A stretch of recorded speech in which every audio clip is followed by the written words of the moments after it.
여러분 혹시 이런 생각 해보신 적 있으신가요? 나이 들어서 사람들 많이 만나고 활발하게 지내야지 라고 다짐했던 내가 정작 인간관계 때문에 속이 터질 지경이 된 순간 말이에요.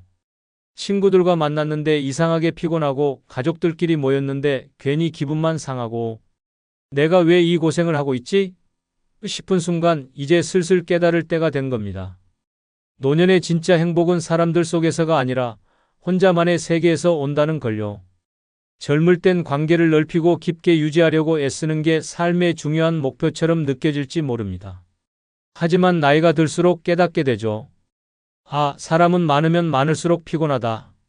사람들 속에서 얽히고 설킨 감정 소모와 에너지 낭비는 이젠 사치일 뿐입니다. 노년에는 더 이상 내가 왜 저 사람 눈치를 봐야 하지? 라거나 내가 이걸 들어줘야 하나? 라는 생각으로 스트레스 받을 이유가 없잖아요. 혼자라는 건 외로움이 아니라 진정한 자유입니다. 누구의 간섭도 없고 내 시간과 공간을 오롯이 누리며 살아가는 여유가 주는 행복은 비교할 수 없죠. 오늘은 그래서 이야기하려고 합니다.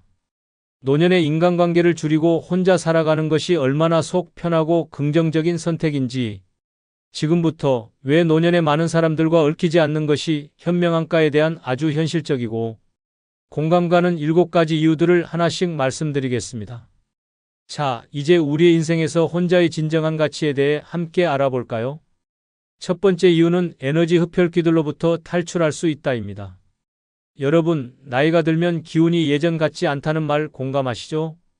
그런데 인간관계라는 게 의외로 어마어마한 에너지를 소모합니다. 어떤 사람들은 마치 내 에너지를 쪽쪽 빨아먹는 에너지 흡혈귀 같아요. 예를 들어 친구를 만났는데 끊임없이 불평만 쏟아내고 가족들끼리 모였는데 누구 하나 싸움이 안 나는 날이 없고 심지어 이웃은 뭔가 도와달라며 매번 요청만 합니다. 이럴 때마다 마음속에서 내가 이 나이에 왜 이런 스트레스를 받아야 하지? 라는 생각이 솟구치죠. 혼자라면 이런 일은 없습니다. 내 에너지는 온전히 나만의 것입니다. 하루 종일 조용히 책을 읽거나 커피 한 잔을 마시며 여유로운 시간을 보내는 게 가능하죠. 귀찮은 전화도 없고 문제를 해결하느라 머리를 싸매는 일도 없습니다. 내가 좋아하는 일을 하고 내 페이스대로 시간을 쓰면서 에너지를 충전하는 삶이 가능해지는 거예요. 무엇보다 노년에는 사람을 잘못 만나 괴로움에 빠지는 것보다 차라리 혼자 있어 약간의 외로움을 느끼는 것이 훨씬 더 나은 선택입니다. 외로움은 시간이 지나면 익숙해지고 스스로 극복할 수 있지만 잘못된 인간관계는 나를 점점 더 지치게 만들 뿐이니까요. 두 번째 이유는 감정의 롤러코스터를 안 타도 된다입니다. 인간관계란 참 묘한 게 기쁘고 좋은 감정만 주는 게 아니죠. 사람들과 얽히다 보면 화나고 서운하고 짜증나는 감정이 뒤엉키면서 정신적 스트레스가 쌓입니다. 친구와 약속을 잡았다가 약속을 어기면 섭섭하고 가족 모임에서는 사소한 말 한마디에 괜히 기분이 나빠지고 나도 모르게 감정의 롤러코스터를 타게 되죠. 노년에는 이런 감정 소모가 정말 피곤하게 느껴집니다. 심지어 예민해지는 경우도 많아서 평소에는 대수롭지 않게 넘길 말도 날카롭게 다가옵니다. 이런 순간마다 마음속에서 그냥 혼자가 더 낫겠네라는 생각이 자연스럽게 떠오르죠. 혼자라면 감정의 기복을 최소화할 수 있습니다. 화내거나 속상해할 이유가 없으니까요. 대신 스스로 감정을 다스리며 평화로운 하루를 만들어갈 수 있습니다. 혼자만의 시간은 마음의 평화를 유지하는 가장 좋은 방법입니다. 복잡한 감정의 소용돌이에 휘말리지 않고 내가 좋아하는 음악을 들으며 잔잔한 기분으로 하루를 마무리하는 삶. 이런 여유로운 감정을 누릴 수 있는 게 바로 혼자의 장점 아니겠어요? 세 번째 이유는 완벽한 자유를 만끽할 수 있다입니다. 인간관계란 곧 제약입니다. 친구와 약속을 잡으면 시간을 맞춰야 하고 가족 행사에 불려가면 하루 종일 갇혀 있어야 하죠. 심지어 이웃이 찾아와서 이런저런 부탁을 하면 그 순간 나의 자유는 사라집니다. 젊을 때는 그래도 이런 제약을 나름 받아들였겠지만 노년에는 마음속에서 이게 진짜 나한테 필요한 일인가? 라는 회의감이 스멀스멀 올라오죠. 혼자라면 이런 제약에서 완전히 해방됩니다. 오늘 날씨가 좋으면 산책을 나가도 되고 갑자기 게으름이 땡기면 하루 종일 침대에 누워 있어도 됩니다. 누구의 간섭도 눈치도 보지 않아도 된다는 자유로움은 상상 이상으로 행복합니다. 내가 먹고 싶은 음식을 마음껏 요리하고 하고 싶은 취미를 즐기며 시간을 보내는 삶.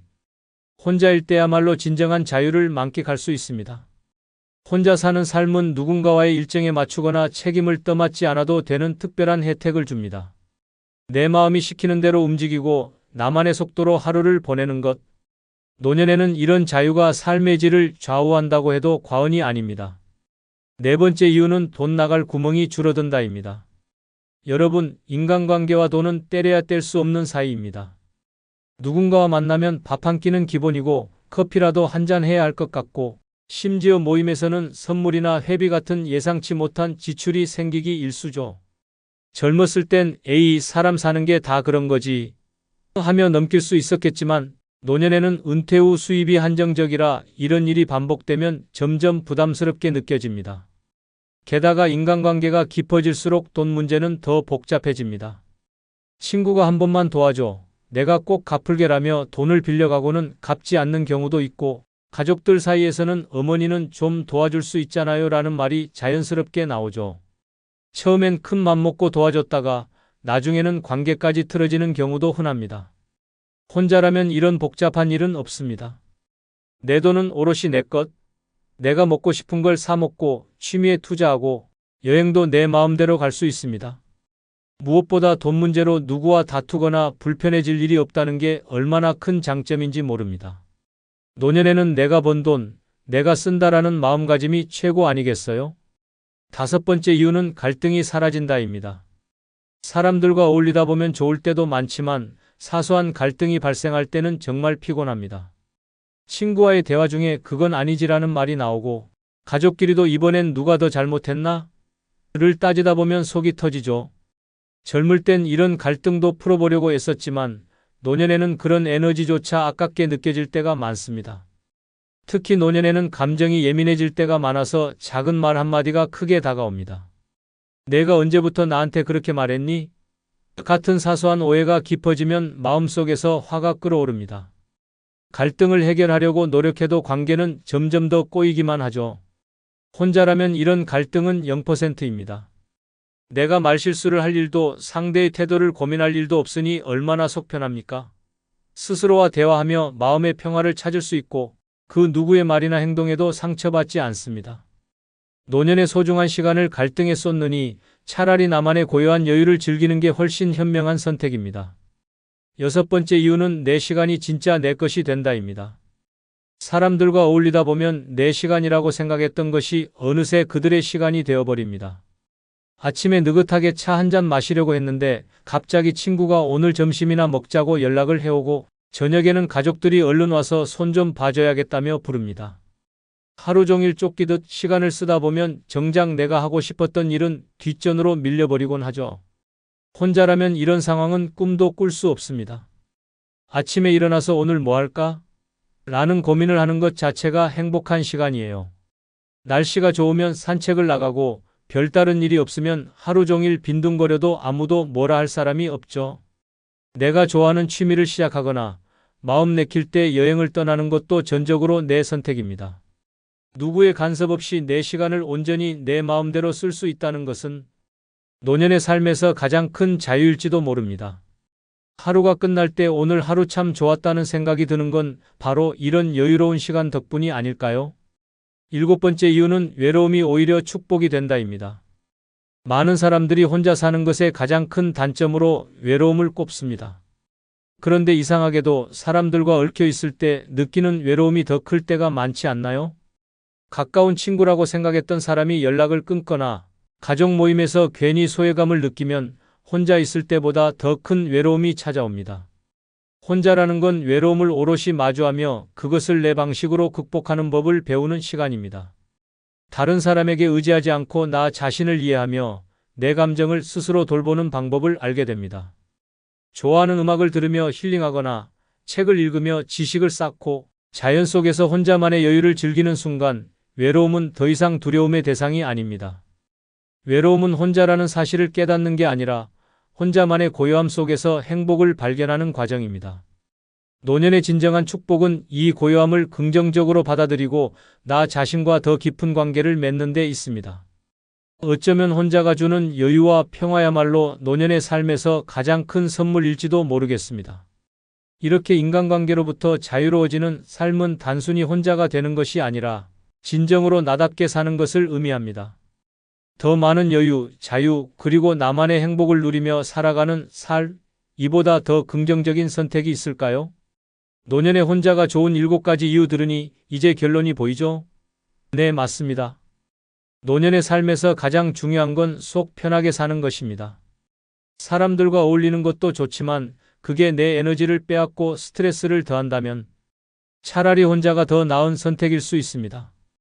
혼자라는 건 단순히 외로운 상태가 아니라 내 시간과 에너지를 온전히 나에게만 쓸 수 있는 최고의 자유를 의미합니다. 물론 처음에는 약간의 외로움이 느껴질 수 있겠죠. 하지만 그것도 잠시 혼자만의 여유를 즐기다 보면 이게 진짜 행복이구나 라는 깨달음이 옵니다. 하루 종일 하고 싶은 대로 살고 아무도 나를 귀찮게 하지 않는 삶. 이것이야말로 노년의 진정한 축복 아닐까요? 그러니 걱정하지 마세요. 혼자라는 건 당신의 선택이자 당신만의 세상을 만들어가는 과정입니다. 사람들과 엮여 복잡해지는 대신 오히려 혼자만의 시간을 통해 진정한 행복을 발견하세요. 노년의 삶은 당신의 것입니다. 이제 진짜 주인공이 되어보세요. 여러분을 응원합니다.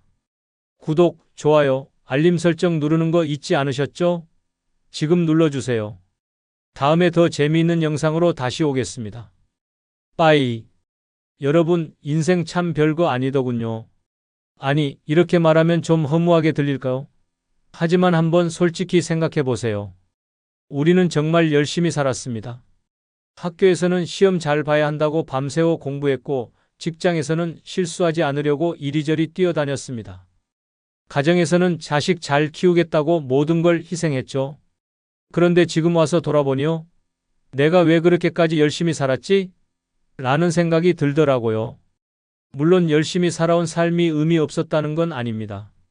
하지만 지나고 보니 그때 그렇게 발버둥 쳤던 많은 일들이 생각보다 큰 의미가 없었더라고요. 회사에서 열심히 인정받으려 했던 일도, 자식에게 모든 걸 다 주겠다고 했던 노력도, 남들에게 잘 보이려고 애썼던 순간들도 결국엔 전부 흐릿한 기억으로 남아있을 뿐이죠. 그래서 오늘은 이 이야기를 해보려 합니다. 인생, 그거 지나고 나니 별거 아니더라는 10가지 이유를요. 한 번쯤 허탈하게 웃으면서 맞아, 그때 그랬지라고 고개 끄덕일 이야기가 아닐까 싶습니다. 자, 인생의 허를 찌르는 진실 속으로 함께 떠나보실까요? 구독, 좋아요, 알림 설정 부탁드립니다. 첫 번째 이유는 결국 가장 중요한 건 건강이더라입니다. 살다 보면 돈이 전부다, 사람이 전부다, 성공이 전부다 이런 말을 수도 없이 듣습니다. 그래서 나도 그걸 믿고 달렸어요. 돈을 벌려고 밤새워 일하고 사람들에게 인정받으려고 애쓰고 성공이라는 이름의 꼭대기를 향해 올라가려 안간힘을 썼죠. 그런데요, 나이가 들어보니 그런 거 다 아무 소용 없더군요. 결국 남는 건 건강이에요. 한번 생각해 보세요. 돈이 아무리 많아도 몸이 아프면 어디에 쓸 수 있겠어요? 맛있는 음식이 눈앞에 있어도 소화가 안 되면 무슨 소용인가요? 여행을 가고 싶어도 허리가 아파서 걸을 수 없으면 그게 무슨 재미일까요? 젊었을 때는 이런 생각을 못했어요.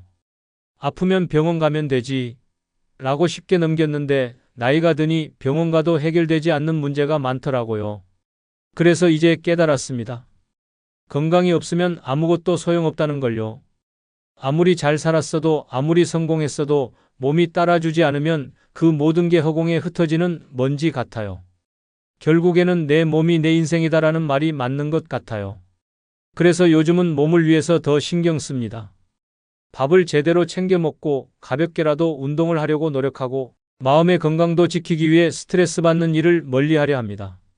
지나고 나서 후회하지 않으려면 지금부터라도 건강을 챙겨야 해요. 인생? 그거 지나고 나면 별거 아닙니다. 하지만 몸이 건강하면 별거 아닌 인생 속에서도 진짜 행복을 찾을 수 있어요.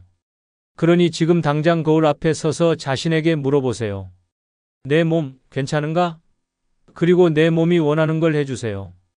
건강한 몸이야말로 우리가 인생을 제대로 즐길 수 있는 유일한 조건이랍니다. 두 번째 이유는 돈? 많아도 결국 내가 써야 끝난다입니다. 돈을 벌기 위해 얼마나 고생하셨나요? 나도 젊었을 땐 돈이 세상의 전부인 줄 알았습니다. 조금이라도 더 벌려고 쉬는 날도 반납하며 일했고 어딘가에 돈을 쓰는 게 아까워서 내 몸을 혹사했죠. 그런데 나이 들어 돌아보니요. 돈이라는 게 참 재미있습니다. 많으면 뭐하고 적으면 또 뭐합니까?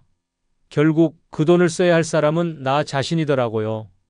젊었을 땐 자식들에게 남겨주면 큰 효도를 받을 줄 알았습니다. 하지만 자식들은 엄마, 아빠 돈 많잖아. 라며 오히려 당연하다는 듯 기대하더군요. 가끔은 너무 속상했어요. 그리고 친구들에게 쓰면 그 관계가 더 깊어질 줄 알았는데 돈으로 이어진 관계는 돈이 끊기면 금세 멀어지더군요. 결국 깨달은 건 이겁니다. 내가 번 돈은 내가 써야 끝난다는 거죠. 좋은 음식, 멋진 옷, 그리고 내가 즐기고 싶은 것들에 아낌없이 투자해야 합니다. 남을 위해 쓰는 건 끝이 없고 남겨준다고 해도 고마움을 온전히 받지 못할 때가 많으니 말이죠. 지나고 나서야 알게 됐어요. 돈은 내가 행복하기 위해 쓰는 도구일 뿐이지 절대 인생의 목적이 아니랍니다. 그러니 지금부터라도 당신을 위해 아낌없이 쓰세요. 돈도 결국 지나고 나면 별거 아니랍니다. 세 번째 이유는 다들 남의 일엔 별로 관심 없더라입니다. 여러분 한번 돌이켜보세요. 얼마나 많은 시간을 남의 시선을 의식하며 사셨나요? 나는 어릴 때부터 누가 너 보고 이상하다고 하면 어쩌려고 그래? 라는 말을 듣고 자랐어요.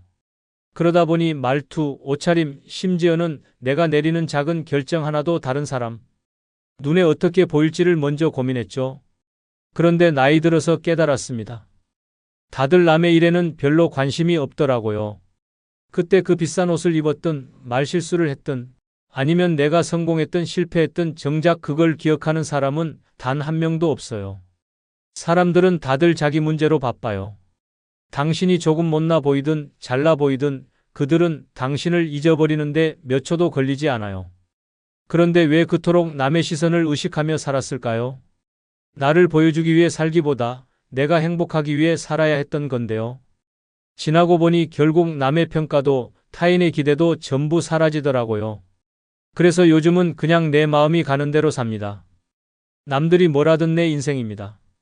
지나고 나면 그들의 말과 시선 전부 별거 아니더라고요. 네 번째 이유는 결국 다툼은 내가 더 손해다입니다. 살다 보면 갈등이란 피할 수 없죠. 가족이든 친구든 직장이든 사람이 모이면 늘 문제가 생깁니다. 젊었을 땐 그 갈등이 얼마나 불편하든 내가 이겨야지 라는 마음으로 싸움에 뛰어들곤 했어요. 내가 맞다는 걸 증명하려고 내 생각이 옳다는 걸 설득하려고 애썼죠. 하지만 나이 들어보니 다툼이라는 게 결국 별거 아니더군요.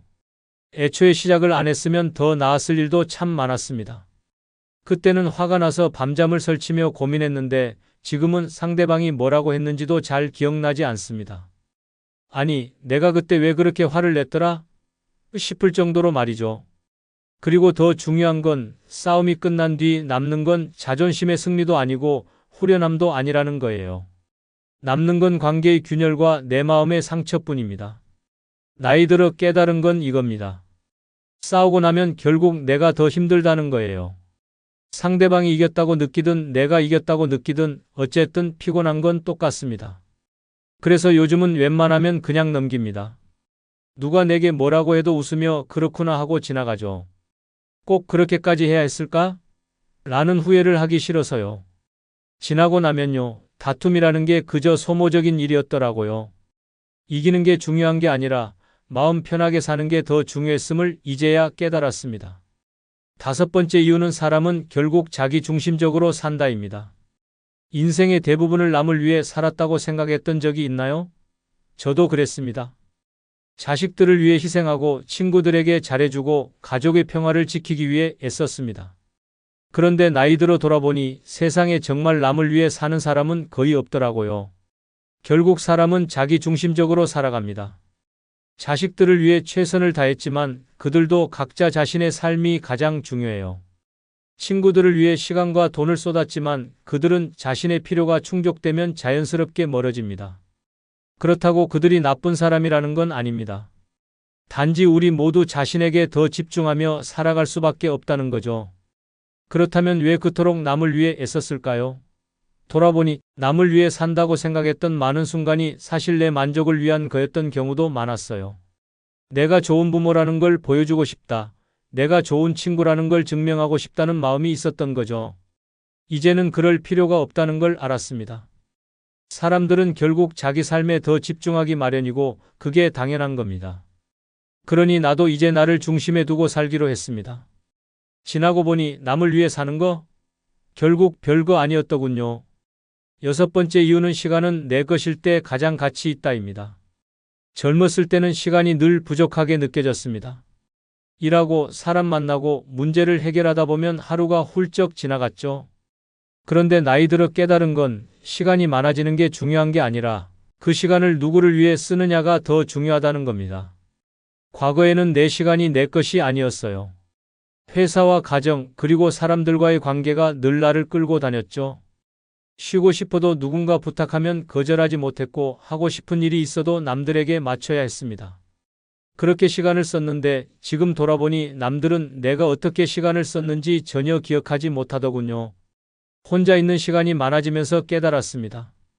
시간은 내가 주도할 때 비로소 가치가 있다는 걸요. 아침에 느긋하게 일어나 커피 한 잔을 즐기고 내키면 산책을 나가고 아니면 하루 종일 책을 읽거나 영화를 보는 것도 좋습니다. 이런 소소한 행복이야말로 진짜 값진 시간입니다.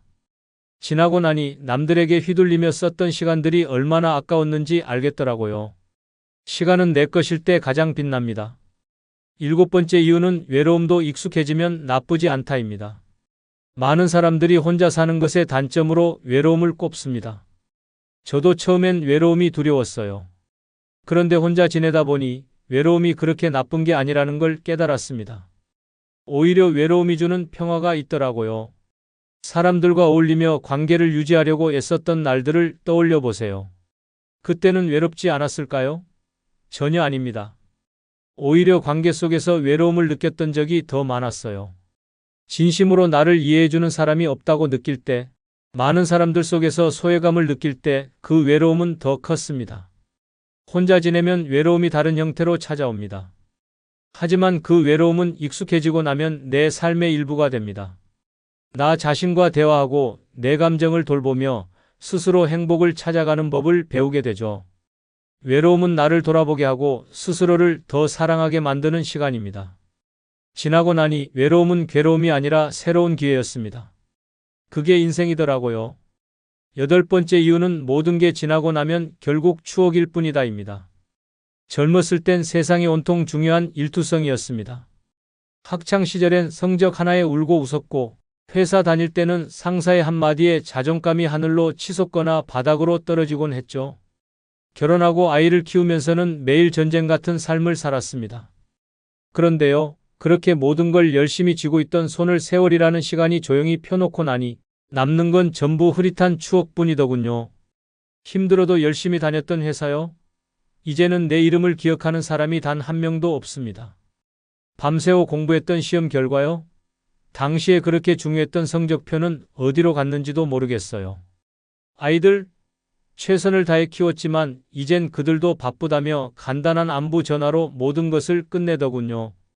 내가 그토록 열심히 했던 일들이 이렇게 빠르게 흔적도 없이 지나갈 줄은 몰랐죠.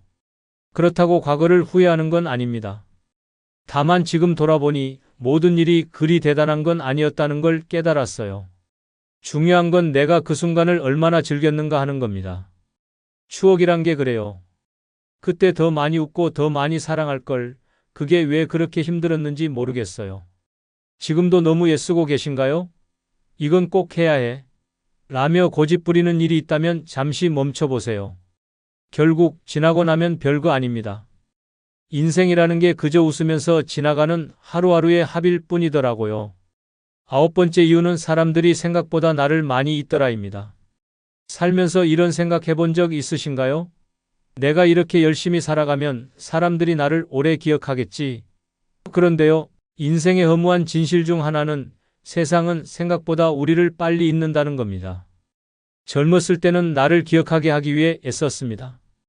회사에서는 열심히 일해서 내 이름을 남기려 했고, 친구들 사이에서는 나 정말 괜찮은 사람이야 라는 걸 보여주려고 애썼죠. 자식들에게는 내가 이렇게까지 희생했으니 너희도 나를 잊지 못할 거야라는 기대도 했습니다. 그런데 나이 들어보니 세상은 너무도 빠르게 흘러가고 사람들은 각자의 삶을 살아가느라 나를 기억할 틈이 없더라고요. 그때 그렇게 헌신했던 회사요? 퇴직하고 몇 달 지나니 내가 있던 자리조차 기억 못하는 사람들로 가득 찼습니다. 친구들도 시간이 지나니 연락이 뜸해지고 자식들은 자신들의 삶에 집중하느라 바빠요. 사실 이게 자연스러운 겁니다. 누군가를 오래 기억할 만큼 우리 모두 바쁘게 살아가고 있으니까요. 처음엔 이런 사실이 조금 서운했어요. 하지만 시간이 지나니 오히려 마음이 편해지더군요. 내가 애쓸 필요가 없구나 라는 깨달음이 찾아왔습니다. 사람들에게 기억되기 위해 노력하기보다 지금 나 자신에게 집중하는 게 훨씬 낫다는 걸 알았어요.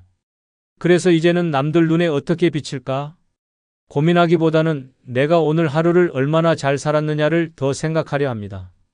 남들이 나를 잊더라도 내가 나를 잊지 않는다면 그게 더 중요한 거 아니겠어요? 지나고 보니 사람들의 기억 속에 남는 거 결국 그거 별거 아니더라고요. 10번째 이유는 걱정했던 일들 대부분은 일어나지 않더라입니다. 여러분, 인생에서 걱정하느라 밤잠 못 잔 적 있으신가요? 저도 한때는 고민과 걱정으로 하루하루를 보냈습니다. 이 일이 잘못되면 어떡하지? 저 사람에게 미움받으면 어쩌지? 이 선택이 내 인생을 망치면? 이런 생각들로 머릿속이 가득했죠. 그런데요, 나이가 들어 돌아보니요. 걱정했던 일들 대부분은 아예 일어나지도 않더군요. 그때는 정말 심각하게 느껴졌던 문제들이었어요.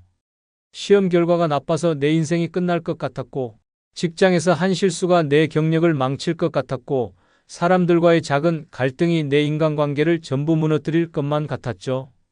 그런데 지금 와서 돌이켜보면 그 모든 걱정들은 결국 허공에 흩어진 먼지 같은 존재였어요. 진짜 큰일이라 생각했던 것들이 시간이 지나면서 전부 사라지더군요. 물론 몇 가지 어려운 순간도 있었습니다. 하지만 걱정했던 방식으로 문제가 발생한 경우는 거의 없었어요. 오히려 예상치 못한 순간에 삶이 풀리거나 뜻밖의 해결책이 나오곤 했죠. 지나고 나니 걱정이란 그저 내가 만들어낸 허상의 적이었다는 걸 깨달았습니다.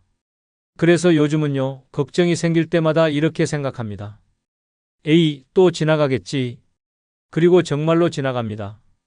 걱정에 시간을 쏟느니 그 시간에 좋은 음식 먹고 웃고 내가 즐거운 일을 하며 보내는 게 훨씬 낫더라고요. 인생이라는 게 그런 거더군요. 지나고 나면 별거 아니니까요. 걱정도 결국 별거 아니랍니다. 결국 인생이란 지나고 나면 별거 아닌 일들의 모음이더군요. 우리가 그토록 치열하게 고민했던 일들, 밤잠 못 자며 애썼던 일들, 때로는 울고 웃으며 간절하게 매달렸던 순간들까지도 시간이 지나고 나니 전부 흩어져 버렸습니다. 허탈하게 들릴 수도 있겠지만 이 사실이 오히려 위로가 됩니다. 그렇게까지 애쓸 필요가 없었구나라는 깨달음이 찾아오니까요. 그래서 이제는 조금 더 여유를 가지려 합니다. 오늘 조금 부족해도 괜찮고 내일이 완벽하지 않아도 괜찮습니다. 나를 위한 시간과 에너지를 더 많이 쓰고 남들 눈치 보며 사느라 잃어버렸던 내 모습을 되찾아야겠다는 생각이 들어요. 인생은 결국 내가 나를 얼마나 사랑하느냐로 결정되는 것 아닐까요? 그러니 여러분도 한번 멈춰서 자신에게 물어보세요. 지금 나는 행복한가? 세상의 기대나 남들의 시선 때문에 내 삶을 힘들게 하지 말고 나 자신을 위한 작은 행복을 찾는 데 집중해 보세요. 지나고 나니 별거 아닌 인생이라지만 그 별거 아닌 것들 속에서 진짜 중요한 건 지금 이 순간 내가 웃을 수 있느냐는 거랍니다. 그러니 오늘 하루 조금 더 가볍게, 조금 더 행복하게 보내시길 바랍니다. 구독, 좋아요, 알림 설정 지금 눌러주세요. 다음에 더 재미있는 영상으로 다시 오겠습니다. 빠이. 여러분, 노년에 재혼을 한다는 건 정말 신중히 고민해야 할 문제입니다. 낭만적이고 설레는 새로운 시작일 것 같지만 현실은 그보다 훨씬 더 위험하고 복잡한 함정이 숨어 있을 수 있습니다. 특히 65세를 넘어가면 완전히 다른 환경에서 살아온 두 사람이 하나의 삶을 합치는 일은 생각보다 큰 도전을 안겨줍니다. 새로운 관계를 맺는다는 건 곧 예상치 못한 갈등과 문제를 감당해야 할 각오가 필요하다는 뜻이죠. 젊었을 때는 사랑 하나로 모든 걸 극복할 수 있을 것 같았지만 나이가 들면 상황이 완전히 달라집니다. 이미 몸과 마음에 익숙해진 생활 방식, 재산 문제, 자녀들과의 미묘한 관계, 그리고 건강 문제까지. 재혼은 단순히 서로 의지하며 함께 살면 되지라는 로맨틱한 이야기로 끝나지 않습니다. 잘못하면 오히려 인생의 평화를 송두리째 흔들고 내가 왜 이런 선택을 했을까? 라는 돌이킬 수 없는 큰 후회로 이어질 가능성이 높습니다. 그래서 오늘은 65세 넘어서 재혼하면 절대 안 되는 이유 10가지를 이야기하려 합니다. 잘못된 재혼은 단순히 후회로 끝나는 문제가 아닙니다. 삶의 안정과 행복을 위협할 수 있는 큰 문제로 번질 수도 있습니다. 재혼을 고민 중이라면 오늘 내용을 꼭 끝까지 들어보시고 신중히 생각해 보시기 바랍니다. 당신의 소중한 노년을 지키기 위한 이야기 지금 시작합니다. 아울러 구독, 좋아요, 알림 설정 부탁드립니다. 첫 번째는 상대방의 빚이 내 문제가 될 수 있다입니다. 노년에 재혼을 하면서 가장 큰 함정 중 하나는 상대방의 빚 문제입니다. 재혼을 할 때 상대방의 경제적 상황을 잘 파악하지 않으면 나는 몰랐는데 라고 후회할 일이 생길 수도 있죠. 처음엔 아무 문제 없어 보이던 사람이 결혼 후에 갑자기 사실은 조금 빚이 있어 라고 말하며 청구서를 내밀면 어떻게 될까요? 특히 상대방이 대출, 신용카드 빚 혹은 보증 문제를 안고 있다면 그 부담은 결혼과 동시에 나에게도 옮겨질 가능성이 높습니다. 부부니까 함께 해결해야지라는 명목으로 내 돈이 상대방의 빚을 갚는 데 쓰이기 시작한다면 이 관계는 스트레스로 가득 찰 수밖에 없습니다. 법적으로 보호받기 어렵거나 배우자의 빚을 대물림하게 될 상황이 생길 수도 있습니다. 결혼 전에는 사랑이 제일 중요하지라고 생각했지만 결혼 후에는 현실적인 문제가 더 크게 다가옵니다. 재혼을 고민할 때는 상대방의 빚과 경제적 상황을 철저히 확인하는 것이 필수입니다. 잘못하면 평생 모은 재산이 어디론가 사라져버릴 수도 있으니까요. 두 번째는 유산 문제로 가족 간 갈등이 생긴다입니다. 재혼을 하면 유산 문제는 피할 수 없는 갈등 요소가 됩니다. 특히 자녀들이 이미 성장한 상태라면 재혼 후에 배우자가 부모의 재산을 가져갈 것이라는 불안감에 불만을 품을 가능성이 높습니다. 예를 들어 내가 재혼 후 평범하게 살아가더라도 자녀들은 저 사람 때문에 우리가 받아야 할 유산이 줄어드는 거 아니야? 라고 생각할 수 있습니다. 심지어 자녀들 간의 갈등으로까지 번질 수도 있죠. 서로 유산 배분에 대한 의견 차이가 생기면 가족 간의 관계는 점점 멀어지게 됩니다. 더 큰 문제는 배우자가 나보다 먼저 세상을 떠날 경우입니다.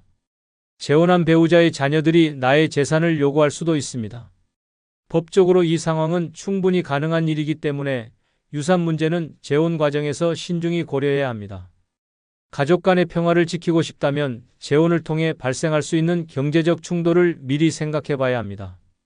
세 번째는 내 돈 쓰는 게 마음대로 되지 않는다입니다. 노년에 재혼을 하면 가장 흔히 겪는 불편함 중 하나가 내 돈인데 내 마음대로 쓸 수 없다는 점입니다. 혼자 살 때는 내가 번 돈, 모은 돈, 지금 있는 돈 모두 내가 원하는 대로 사용할 수 있죠.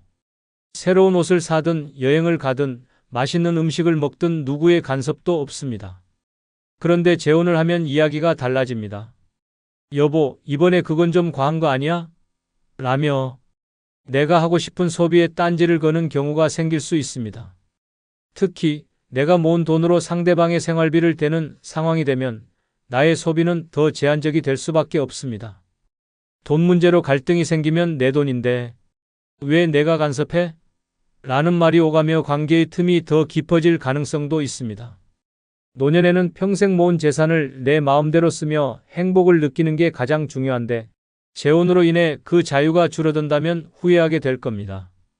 내가 원하는 대로 경제적 자유를 누리고 싶다면 재혼은 다시 한번 생각해 보셔야 할 선택일지도 모릅니다. 네 번째 이유는 경제적 능력을 노리고 접근할 수도 있다입니다. 노년에 재혼을 고민하는 분들이라면 한 가지 꼭 경계해야 할 점이 있습니다.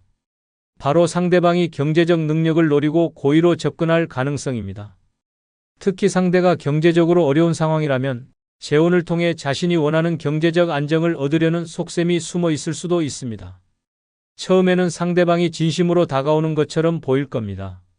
함께 노년을 행복하게 보내자는 달콤한 말로 마음을 열게 만들죠. 하지만 시간이 지나면서 점점 금전적인 요구가 늘어날 수도 있습니다. 예를 들어 당신이 좀 도와줘야 생활이 가능하다는 식으로 부탁하거나 고가의 물건이나 생활비 지원을 요청하는 경우입니다. 더 심각한 경우 상대가 빚이나 경제적 문제를 숨긴 채 재혼을 추진할 수도 있습니다. 재혼 후에는 두 사람의 재산과 경제 상황이 어느 정도 연결될 수밖에 없기 때문에 경제적 부담이 점점 커질 가능성이 있습니다. 이러한 관계는 결국 신뢰를 깨트리고 금전적 손실뿐 아니라 정신적인 스트레스까지 가져올 수 있습니다. 재혼을 고려 중이라면 상대방의 경제적 상황과 의도를 충분히 파악하는 것이 중요합니다. 사랑과 신뢰를 바탕으로 한 재혼이 아니라면 그 관계는 오히려 내 인생의 짐이 될 가능성이 높습니다. 나의 재산과 평화를 지키기 위해서라도 이러한 접근에는 신중을 기해야 합니다. 다섯 번째 이유는 자신만의 공간이 사라질 수 있다입니다. 노년에는 자신만의 공간과 시간이 정말 중요합니다. 하루 종일 누가 뭐라 하지 않아도 되는 내 집에서 내 방식대로 생활하는 건 가장 큰 행복 중 하나죠. 그런데 재혼을 하면요, 그 공간을 두 사람이 공유해야 하고 내 마음대로 할 수 없는 일들이 생기기 시작합니다. 예를 들어 나는 거실을 깔끔하게 유지하는 걸 좋아하는데 상대는 여기저기 물건을 늘어놓는 스타일이라면 어떻게 될까요?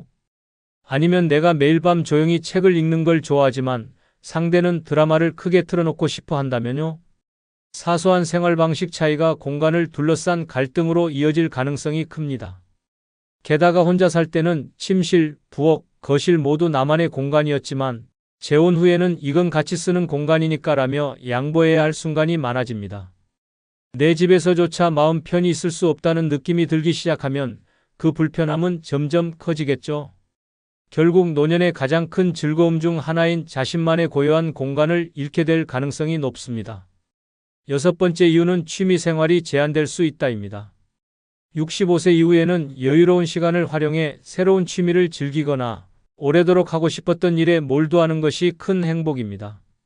그런데 재혼을 하면 그 취미 생활이 제한될 수 있다는 사실 알고 계셨나요? 예를 들어 나는 매주 동네 산책 모임에 나가거나 그림 그리기에 푹 빠져 있는 상황인데 상대가 그게 뭐가 그리 중요해? 라며 내 취미를 이해하지 못한다면요? 아니면 상대가 자신의 취미를 함께 하자고 강요하는 경우도 있을 겁니다.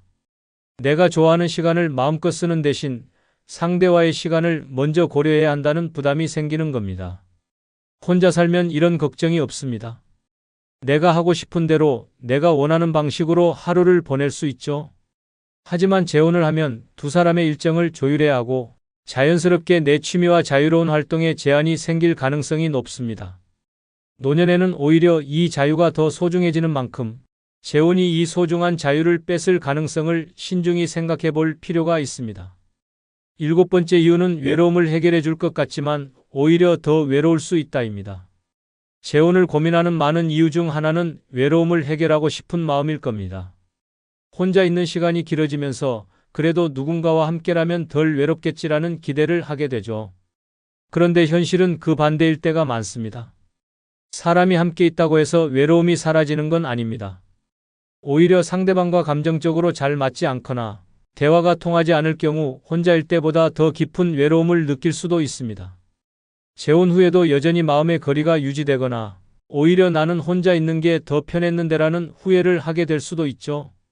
외로움은 누군가가 채워주는 것이 아니라 스스로 극복해야 할 감정일 때가 많습니다. 내가 나를 돌보는 법을 배우고 혼자 있는 시간의 가치를 알게 될 때 비로소 외로움은 내 삶을 흔들지 못합니다. 누군가와 함께라면 외로움이 해결될 거라는 막연한 기대는 재혼 후 더 큰 실망과 스트레스를 불러올 가능성이 있다는 걸 기억하세요. 여덟 번째 이유는 상대방의 건강 문제에 내 삶이 휘말릴 수 있다입니다. 노년의 가장 큰 도전은 단연 건강관리입니다. 그런데 재혼을 하면 내 건강뿐 아니라 상대방의 건강 문제까지 떠안아야 하는 상황이 생길 수 있습니다.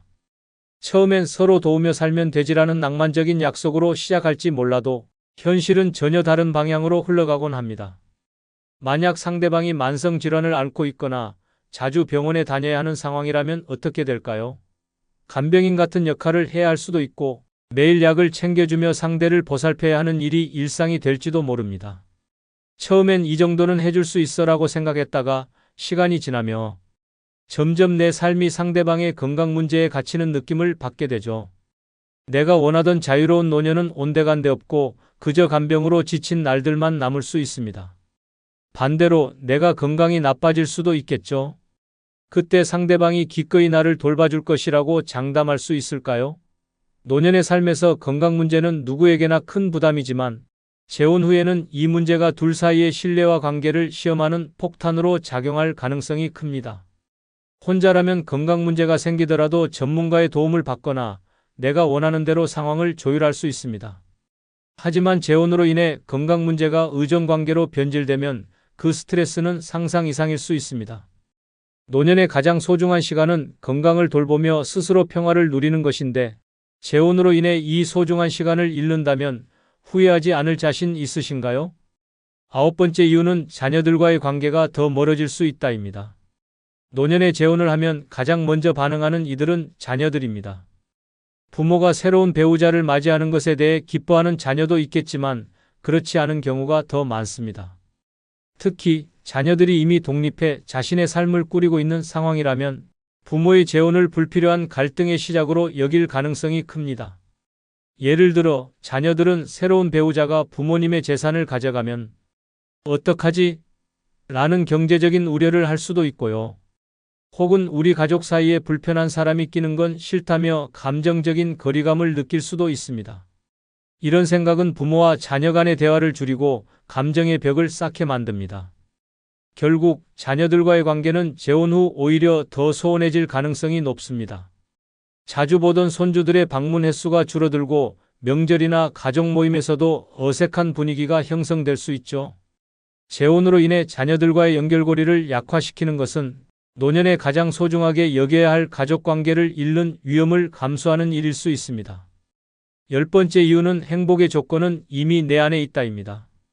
재혼을 고민하는 이유 중 하나는 내 삶에 부족한 무언가를 채우고 싶다는 마음일 겁니다.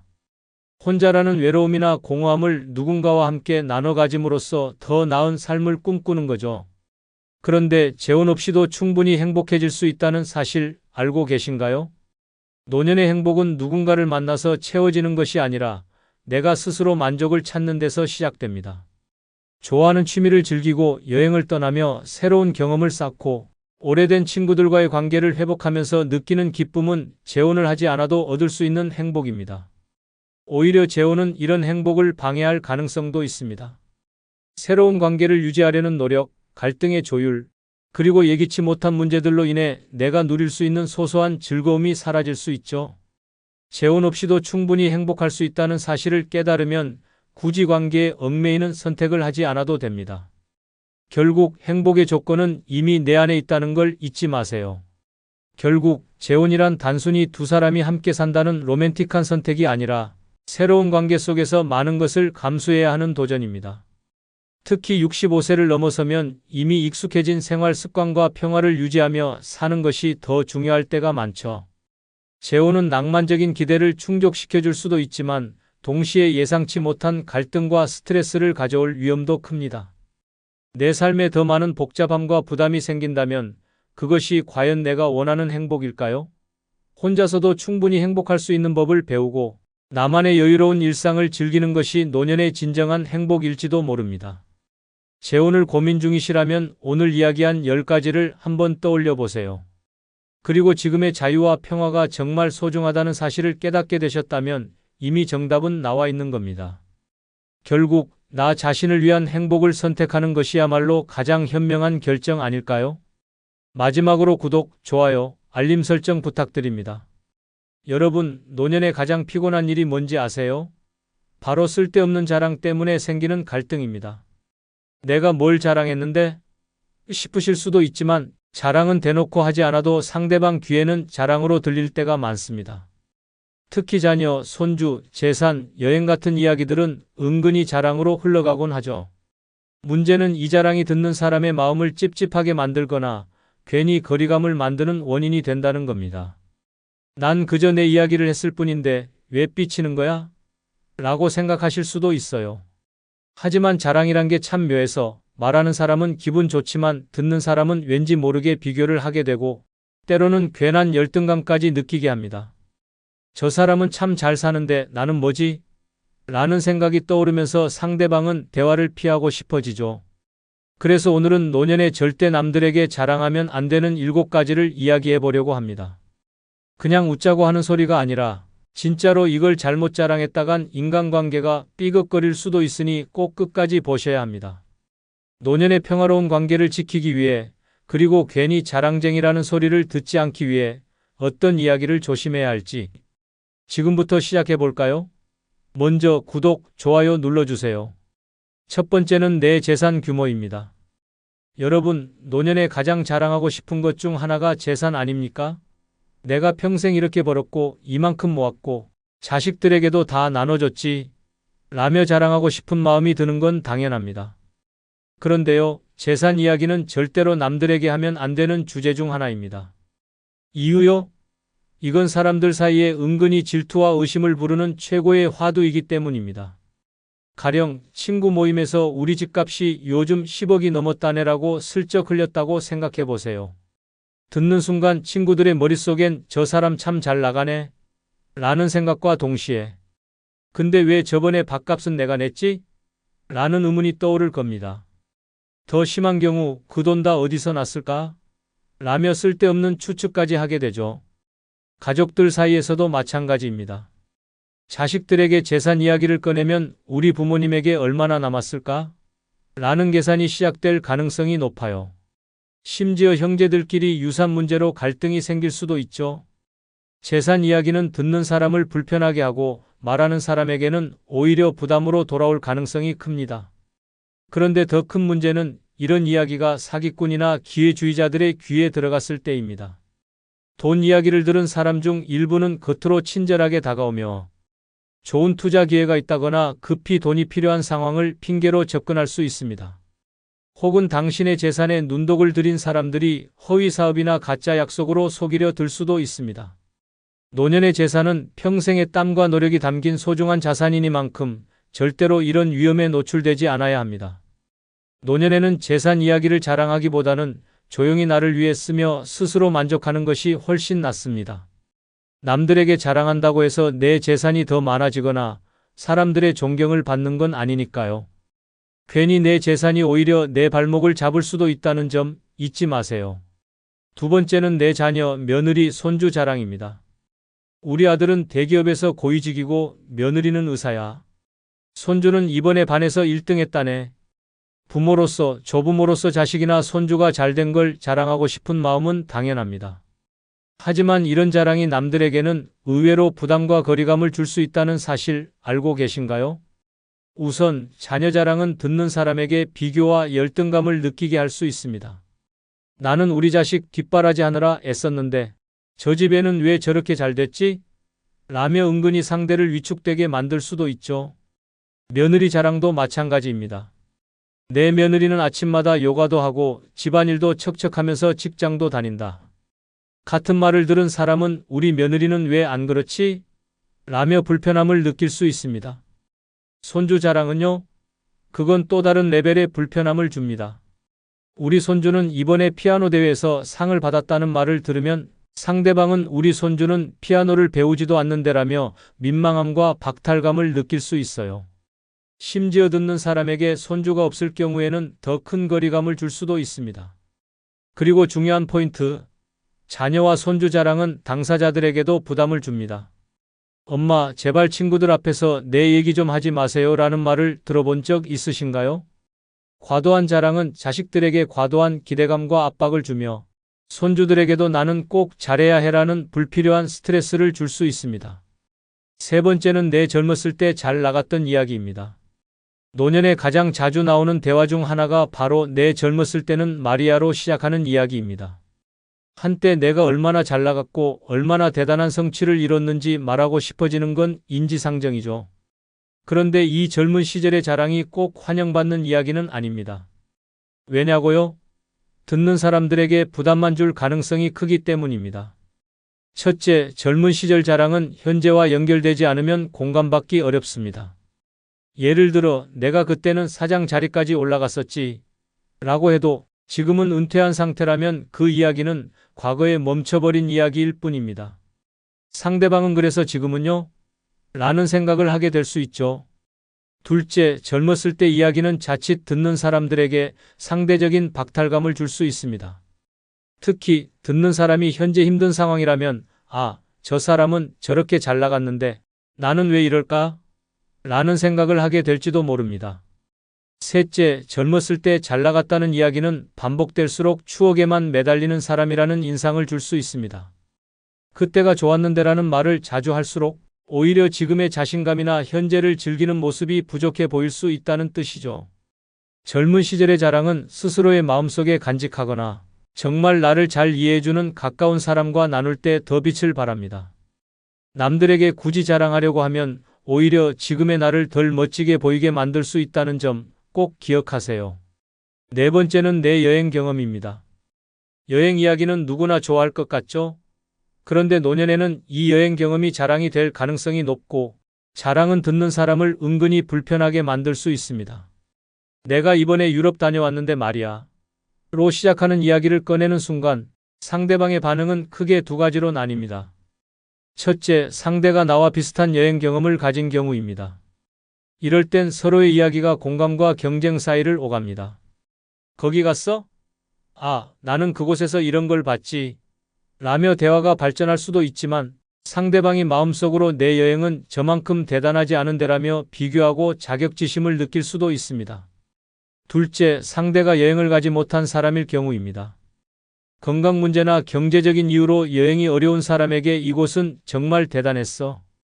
당신도 가봤어야 했는데 라는 말은 배려 없는 자랑으로 들릴 수 있죠. 듣는 이에게는 부러움보다는 불편함과 소외감을 줄 가능성이 큽니다. 여행 경험은 스스로의 행복을 위한 추억으로 간직하는 것이 가장 좋습니다. 특히 노년에는 내가 이만큼 잘 살고 있어라는 자랑으로 들리지 않도록 상대방의 상황을 고려하며 조심스럽게 나누는 것이 중요합니다. 다섯 번째는 내 건강 상태입니다. 노년의 대화에서 빠질 수 없는 주제가 바로 건강입니다. 그런데 건강 이야기가 지나치게 자랑처럼 들리면 듣는 사람의 기분을 상하게 만들 수 있습니다. 예를 들어 나는 지금도 혈압, 당뇨 다 정상이고 약 한 번 안 먹어봤다니까? 라고 말하면 듣는 사람의 마음은 어떨까요? 첫째, 상대가 건강 문제로 고생하고 있는 상황이라면 이런 이야기는 큰 스트레스를 줄 수 있습니다. 저 사람은 저렇게 건강한데 나는 왜 이렇게 약을 달고 살지? 라는 생각이 드는 건 당연하죠. 상대방에게는 자존감을 떨어뜨리는 말이 될 수 있습니다. 둘째, 건강 자랑은 자칫 오만하게 보일 수 있습니다. 젊었을 때부터 자기 관리를 열심히 했다는 자부심을 표현하고 싶을 수도 있겠지만 듣는 사람에게는 나는 잘했는데 너는 왜 못했어? 라는 뉘앙스로 느껴질 위험이 있습니다. 건강 상태는 조용히 스스로 만족하며 관리하는 것이 가장 좋습니다. 건강이 좋다면 감사하며 유지하고 상대방과의 대화에서는 공감과 배려를 먼저 생각하세요. 자랑으로 들리지 않게 말하는 법도 건강관리만큼 중요한 기술입니다. 여섯 번째는 내 연애 경험입니다. 노년에도 연애를 하거나 과거의 연애 경험을 자랑하고 싶은 마음이 들 때가 있습니다. 특히 나도 한때 인기가 많았지 라며 과거의 연애담을 꺼내거나 현재 새롭게 시작한 연애를 자랑하는 경우가 있는데요. 이 이야기가 듣는 사람들에게 어떻게 받아들여질지는 생각보다 복잡합니다. 먼저 과거의 연애 경험을 자랑한다면 그때는 참 대단했지라는 말이 상대방에게는 허세처럼 들릴 가능성이 큽니다. 특히 연애 경험이 적거나 그런 경험을 부러워하는 사람에게는 자랑이 오히려 기분을 상하게 할 수 있죠. 현재 연애 중이라면 상황은 더 복잡합니다. 상대방이 혼자라면 저 사람은 연애도 하고 좋겠다는 부러움과 동시에 나한테 이걸 자랑하려는 건가? 라는 반감이 생길 수도 있습니다. 심지어 연애에 관심 없는 사람에게는 불필요한 이야기로 느껴질 수도 있습니다. 연애 이야기는 내가 행복하면 그 자체로 충분합니다. 굳이 남들에게 이야기해서 나의 행복을 증명하려고 하지 않아도 괜찮습니다. 내 연애는 나만 알고 즐기는 것이 가장 아름다운 연애 아닐까요? 일곱 번째는 내 집이나 부동산입니다. 노년에 들어 자랑하고 싶은 것 중 하나가 바로 내 집과 부동산 관련 이야기입니다. 우리 집은 지금 몇 억은 가뿐히 넘어. 라거나 내가 옛날에 이 땅을 샀는데 지금 얼마나 올랐는지 알아? 같은 이야기는 듣기엔 대단해 보이지만 사실 듣는 사람에게는 별로 유쾌하지 않을 수도 있습니다. 일단 집 자랑은 쉽게 질투를 불러일으킬 수 있는 주제입니다. 집을 마련하지 못했거나 경제적으로 어려운 사람들에게는 이런 이야기가 나는 이렇게 잘 살고 있는데 너는 뭐하니? 라는 메시지처럼 들릴 수 있습니다. 설령 그런 의도가 없더라도 부동산은 민감한 주제라 괜한 거리감을 만들기 쉽습니다. 또한 집 자랑은 불필요한 오해를 부를 수도 있습니다. 저 사람 돈이 꽤 많은가 봐라는 생각이 퍼지면서 괜한 부탁이나 기대를 하는 사람들이 나타날 수 있죠. 예를 들어 친구나 가족이 경제적 도움을 요청할 때 저 사람은 잘 사니까 당연히 도와줄 거야 라고 생각할지도 모릅니다. 노년에는 내 집이 주는 안정감과 만족감을 혼자 느끼는 것만으로도 충분합니다. 굳이 남들에게 자랑해서 불필요한 감정이나 오해를 만들 필요는 없겠죠? 부동산은 입을 다물수록 더 안전하고 내 평화를 지킬 수 있습니다. 결국 노년의 자랑이란 건 독이 될 수도 약이 될 수도 있는 칼날 같은 존재입니다. 순간적으로는 뿌듯하고 뭔가를 이룬 것 같을지 몰라도 그 자랑이 듣는 사람의 마음을 불편하게 하거나 자칫하면 관계에 금이 가는 일이 생길 수 있습니다. 자랑하고 싶은 마음이 드는 건 당연해요. 내가 자랑스럽고 행복하니 말하고 싶은 거겠죠. 하지만 남들이 듣기에 저 사람은 왜 저렇게 거세를 부리지? 라고 느낄 가능성을 항상 염두에 둬야 합니다. 그리고 솔직히 말해서 자랑은 안 할수록 더 멋지게 보입니다. 내가 가진 행복을 조용히 누리는 사람이 오히려 주변에서 더 존경받는 법이니까요. 오늘 소개해드린 7가지 혹시 평소에 무심코 자랑하고 있진 않았나요? 그렇다면 이제부터는 조금 조심해보세요. 사람들 사이에서 괜한 오해나 불편함을 만들지 않고 평화로운 노년을 보낼 수 있는 지혜로운 첫걸음이 될 겁니다. 자, 오늘부터 자랑 대신 여유. 기억하시죠? 다음에도 유익하고 재미있는 영상으로 돌아오겠습니다. 여러분은 구독, 좋아요, 알림 설정해 주시면 됩니다. 빠이. 여러분, 나이가 들면 제일 무서운 게 뭔지 아세요? 바로 외로움입니다. 자식들은 바쁘고 친구들도 하나둘 멀어지고 TV만 보고 있자니 나 이렇게 혼자 늙어가는 거야? 라는 생각이 들 때가 있죠. 그럴 때 외로움을 달래겠다고 새 친구를 사귀고 싶은 마음이 드는 건 당연합니다. 그런데요, 여기서 중요한 점, 가난한 사람들과 친구가 되는 건 노년에 정말로 신중해야 할 선택이라는 겁니다. 왜냐고요? 가난한 사람들과의 관계는 단순한 우정으로 끝나지 않을 가능성이 크기 때문입니다.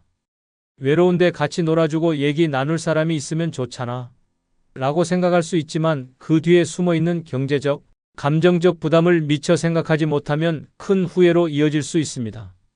가령 처음에는 저 사람 참 좋은 사람 같아. 그냥 친구로 잘 지내면 되겠지라고 시작했지만 조금씩 금전적인 부탁이 들어오기 시작한다면 어떨까요? 이번에 상황이 좀 안 좋아서요. 조금만 도와주실 수 있을까요? 라는 말에 인간적으로 도와주고 싶어지겠죠. 하지만 이런 부탁이 계속되다 보면 어느새 내가 그 사람의 지갑처럼 느껴지는 상황이 될지도 모릅니다. 오늘은 그래서 노년에 외롭다고 가난한 사람들과 친구가 되면 안 되는 5가지 이유를 이야기해 보려고 합니다. 외로움을 달래려다 잘못된 관계에 휘말리게 된다면 그 대가는 상상 이상으로 클 수 있습니다. 금전적 부담과 감정적 소모, 그리고 예상치 못한 갈등까지. 오늘의 이야기를 끝까지 들어보시며 어떤 사람들과의 관계를 신중히 고민해야 하는지 함께 생각해 보세요. 구독, 좋아요 부탁드립니다. 첫 번째 이유는 돈 문제가 결국 우정을 망칠 수 있다입니다. 여러분, 노년에 새 친구를 사귀는 건 참 반가운 일이죠. 대화도 나누고 같이 차도 한잔하면서 외로움을 잊게 해주니까요. 그런데 상대가 경제적으로 어려운 사람이라면 그 우정이 돈 문제로 틀어질 가능성이 굉장히 높습니다. 처음에는 그저 편안하게 시작된 관계가 나중에는 지갑과 관계된 골칫거리로 바뀔지도 모른다는 거죠. 예를 들어볼까요? 처음엔 상대방이 이번에 커피는 제가 살게요. 라며 푸근한 웃음을 지을지도 모릅니다. 하지만 어느 순간 요즘 제가 조금 힘들어서요 라며 작은 부탁이 들어오게 됩니다. 버스비가 부족한데 잠깐만 빌려주실 수 있을까요? 라는 가벼운 요청으로 시작하겠죠. 한 번, 두 번은 인간적으로 도와주고 싶을 겁니다. 하지만 그 부탁이 반복되면요. 점점 저 사람 나를 돈줄로 보는 거 아니야? 라는 생각이 들게 됩니다. 여기서 끝나면 다행입니다. 하지만 상대가 도와준 걸 당연하게 여기기 시작하면 어떻게 될까요? 우리 사이에 이 정도는 이해해 주실 줄 알았는데라며 오히려 서운한 태도를 보일 수도 있습니다. 심지어 부탁을 거절했을 때 그 친구가 상처받고 관계가 틀어지는 경우도 많습니다. 결국 돈 문제는 친구를 도와주는 것으로 시작되지만 우정을 깨뜨리는 단초가 되는 경우가 대부분입니다. 그리고 이런 상황은 단순히 금전적인 부담으로 끝나지 않습니다. 이번에는 얼마를 빌려줘야 하지? 라며 고민하는 내 모습, 그리고 이 돈을 빌려주고 나면 내가 불편해지는 건 아닐까? 라는 스트레스까지. 이런 갈등과 불편함이 쌓이면서 결국에는 내가 그 관계를 유지하기 어려워지게 됩니다. 노년의 우정은 진정한 마음의 교류에서 시작되어야 합니다. 돈이라는 현실적인 문제가 끼어들게 되면 그 관계는 한쪽이 손해를 보는 불평등한 관계로 변질될 가능성이 큽니다. 아무리 따뜻한 마음으로 도와주고 싶어도 상대방의 경제적 문제를 해결할 수는 없습니다. 그 문제를 떠안는 순간 내가 평화롭고 안정된 노년의 삶을 잃게 될 수도 있다는 걸 기억해야 합니다. 두 번째 이유는 부정적인 에너지가 나에게 전염될 수 있다입니다. 여러분, 인간관계라는 건 참 묘합니다. 누구와 어울리느냐에 따라 내 삶의 분위기와 에너지가 확 바뀌거든요. 그런데 가난한 사람들, 특히 삶에 대한 부정적인 태도를 가진 사람들과 친구가 되면 그 어두운 에너지가 나에게도 자연스럽게 스며들 수 있습니다. 가난한 사람이라고 다 부정적이라는 건 아닙니다. 하지만 어려운 경제 상황에 처한 사람들 중에는 스스로 상황을 개선하려는 의지보다는 세상에 대한 원망과 불평, 불만을 쏟아내는 경우가 많습니다. 처음에는 그래, 얼마나 힘들면 저렇게 말하겠어 라며 이해하고 넘어갈 수 있을 겁니다. 하지만 대화가 이어질수록 상황은 달라집니다. 예를 들어 친구와 만나면 대화가 항상 비슷하게 흘러갑니다. 세상 참 불공평하지 않아? 저 사람은 저렇게 잘 사는데 난 왜 이 모양일까? 요즘 물가는 왜 이렇게 올랐어? 도대체 정부는 뭘 하고 있는 거야? 처음엔 고개를 끄덕이며 공감할 수 있겠지만 대화의 주제가 매번 이런 식으로 부정적인 이야기로 끝난다면 나도 모르게 지치게 됩니다. 결국 나도 같은 불평을 하게 되고 내 시선마저 부정적으로 변하기 시작합니다. 또한 부정적인 태도를 가진 사람들은 대체로 문제 해결보다는 문제를 확대하는 데 더 익숙합니다. 나는 어차피 해도 안 될 거야 라며 희망조차 가지지 않는 태도를 보이면 그런 대화는 내 에너지까지 소진시키게 됩니다. 나도 모르게 내가 왜 이런 대화를 계속하고 있지? 라는 의문이 들게 되고 집으로 돌아오는 길에 한숨이 늘어날 수도 있습니다. 노년에는 긍정적인 에너지가 중요합니다. 내가 하루하루를 기쁘고 보람차게 살아가는 데 있어 주변 사람들의 영향은 절대적으로 크거든요. 하지만 부정적인 대화를 반복적으로 듣다 보면 마치 탁한 물에 손을 씻는 것처럼 내 마음이 맑아지지 않고 자꾸 흐려지게 됩니다. 그리고 그 에너지가 쌓이다 보면 어느새 나의 밝고 긍정적인 삶의 태도마저 무너질 수 있습니다. 결국 친구라는 존재는 나의 삶을 더 따뜻하게 만들어야지 더 피곤하게 만들어서는 안 됩니다. 가난한 친구와의 관계는 처음엔 외로움을 달래주는 좋은 선택처럼 보일지 몰라도 부정적인 에너지와 대화가 이어지면 결국 나의 삶을 우울하게 만들 가능성이 큽니다. 세 번째 이유는 그들의 문제는 끝없이 커질 수 있다입니다. 여러분, 가난한 사람들과 친구가 되는 건 처음엔 좋은 친구가 되어줘야지라는 따뜻한 마음에서 시작될 겁니다. 하지만 현실은 생각보다 훨씬 복잡합니다. 가난한 사람의 문제는 끝이 없고 그 끝없는 문제들이 결국 나에게까지 영향을 미칠 가능성이 크기 때문이죠. 처음에는 단순히 요즘 조금 힘드네 정도의 이야기로 시작됩니다. 생활비가 빠듯해서 힘들어라거나 요즘 병원비가 부담돼 같은 하소연 정도는 누구나 이해할 수 있겠죠. 그래서 그래, 힘들겠네. 내가 같이 고민해 줄게라며 좋은 친구로서 들어줄 수도 있습니다. 하지만 문제는 여기서 끝나지 않는다는 겁니다. 문제는 종종 한 가지 어려움이 다른 문제를 낳는다는 점입니다. 생활비가 부족하다 보니 빚을 지게 되고 그 빚을 갚으려고 또 다른 빚을 내게 되는 악순환이 이어질 수 있습니다. 이 과정에서 그 친구가 이제 나 혼자 감당하기 힘드니 너라도 좀 도와줄 수 있겠니? 라고 요청할 가능성도 높아지죠. 처음엔 작은 부탁이었는데 어느 순간 이번 달만 좀 부탁할게 라는 말이 반복되면서 내가 그 문제의 일부가 되어가는 상황이 벌어질 수 있습니다. 그리고 가장 큰 문제는 그들의 상황이 개선될 가능성이 낮다는 겁니다. 경제적으로 어려운 상황에 처한 사람들 중 일부는 본인의 문제를 스스로 해결하려는 의지보다는 주변 사람들에게 의존하려는 경향을 보이는 경우가 많습니다. 내가 들어주고 도와주는 만큼 이 친구가 있으니 괜찮겠지라는 생각이 자리 잡게 되고 결국 나는 계속해서 그 문제의 한가운데에 놓이게 될 수도 있습니다. 네 번째 이유는 그들의 가족 문제에 휘말릴 수 있다입니다. 여러분, 노년에 가장 소중한 건 뭐니 해도 평화입니다. 그런데 가난한 사람들과 친구가 되면 그 평화가 한순간에 깨질 수 있습니다. 왜냐고요? 그들의 가족 문제에 내가 끼어들게 될 가능성이 크기 때문입니다. 처음엔 그냥 친구와만 관계를 맺는 거라고 생각했을 겁니다. 나는 그저 저 사람과 얘기 나누고 커피 한잔하면서 외로움을 달랠 거야 라고요. 그런데 어느 날 친구가 갑자기 이런 이야기를 꺼냅니다. 우리 집 애들이 요즘 말썽이라서 가족들이 나를 너무 힘들게 해요. 형제가 돈 문제로 자꾸 싸우는데 내가 중재를 해야 해서 듣다 보면 어느새 나는 그들의 가족 문제에 대한 조언자가 되어 있는 겁니다. 여기서 끝나면 다행이죠. 그런데 점점 그 이야기가 구체화됩니다. 우리 가족이 돈이 부족해서 힘들어라는 하소연이 이어지고 혹시 내가 조금 도와줄 수 있을까? 라는 말로 발전할 가능성도 큽니다. 게다가 그들의 가족 중 누군가가 직접 나에게 연락을 해 어르신, 우리 부모님 친구 좀 잘 부탁드려요 라고 하는 경우도 생길 수 있습니다. 더 큰 문제는 가난한 사람의 가족들은 종종 서로 의지하며 얽힌 관계를 가지고 있다는 겁니다. 내가 그 친구와만 대화한다고 생각했는데 어느새 그 가족의 문제까지 내가 책임져야 하는 상황이 될 수도 있습니다. 자식들, 형제들, 심지어 친척들까지 엮이면서 내가 이 나이에 왜 남의 가족 문제로 골머리를 썩이고 있지? 라는 후회가 들게 될 수도 있죠. 노년에는 내 가족만 챙기기도 벅찬 시기입니다. 친구의 가족 문제에까지 얽히다 보면 그 관계는 점점 피곤하고 골치 아픈 일로 변질될 가능성이 큽니다.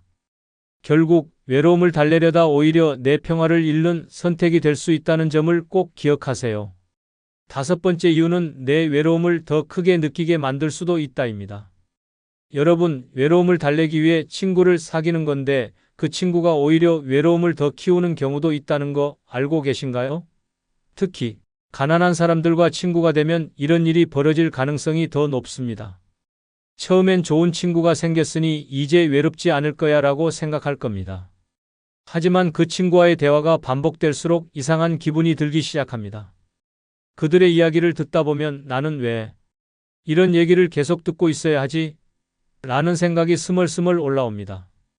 가난한 상황에서 나오는 부정적인 이야기, 가족과의 갈등, 끊임없는 불만을 듣다 보면 친구와 함께 있어도 나 자신이 더 고립된 느낌을 받을 수도 있습니다. 또한 가난한 친구는 경제적 여건상 내가 원하는 활동을 함께하기 어려운 경우가 많습니다. 나는 여행을 가고 싶고 좋은 레스토랑에서 식사도 하고 싶은데 상대방은 나한텐 그런 건 사치야라고 선을 그어버릴 수 있죠. 그러면 자연스럽게 내가 하고 싶은 것들을 포기하게 되고 그럴수록 내가 왜 이러고 있지? 라는 외로움이 커질 수 있습니다. 가장 큰 문제는 이런 상황에서 친구와 함께 있는 시간 자체가 의무감으로 변질될 가능성이 크다는 겁니다. 내가 얘를 외면하면 너무 가혹한가?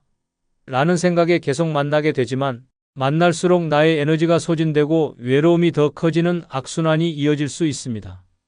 결국 노년에 가장 중요한 건 내 평화와 행복입니다. 외로움을 달래기 위해 친구를 사귀는 건 좋지만 그 친구가 가난으로 인한 문제를 안고 있다면 이야기가 달라집니다.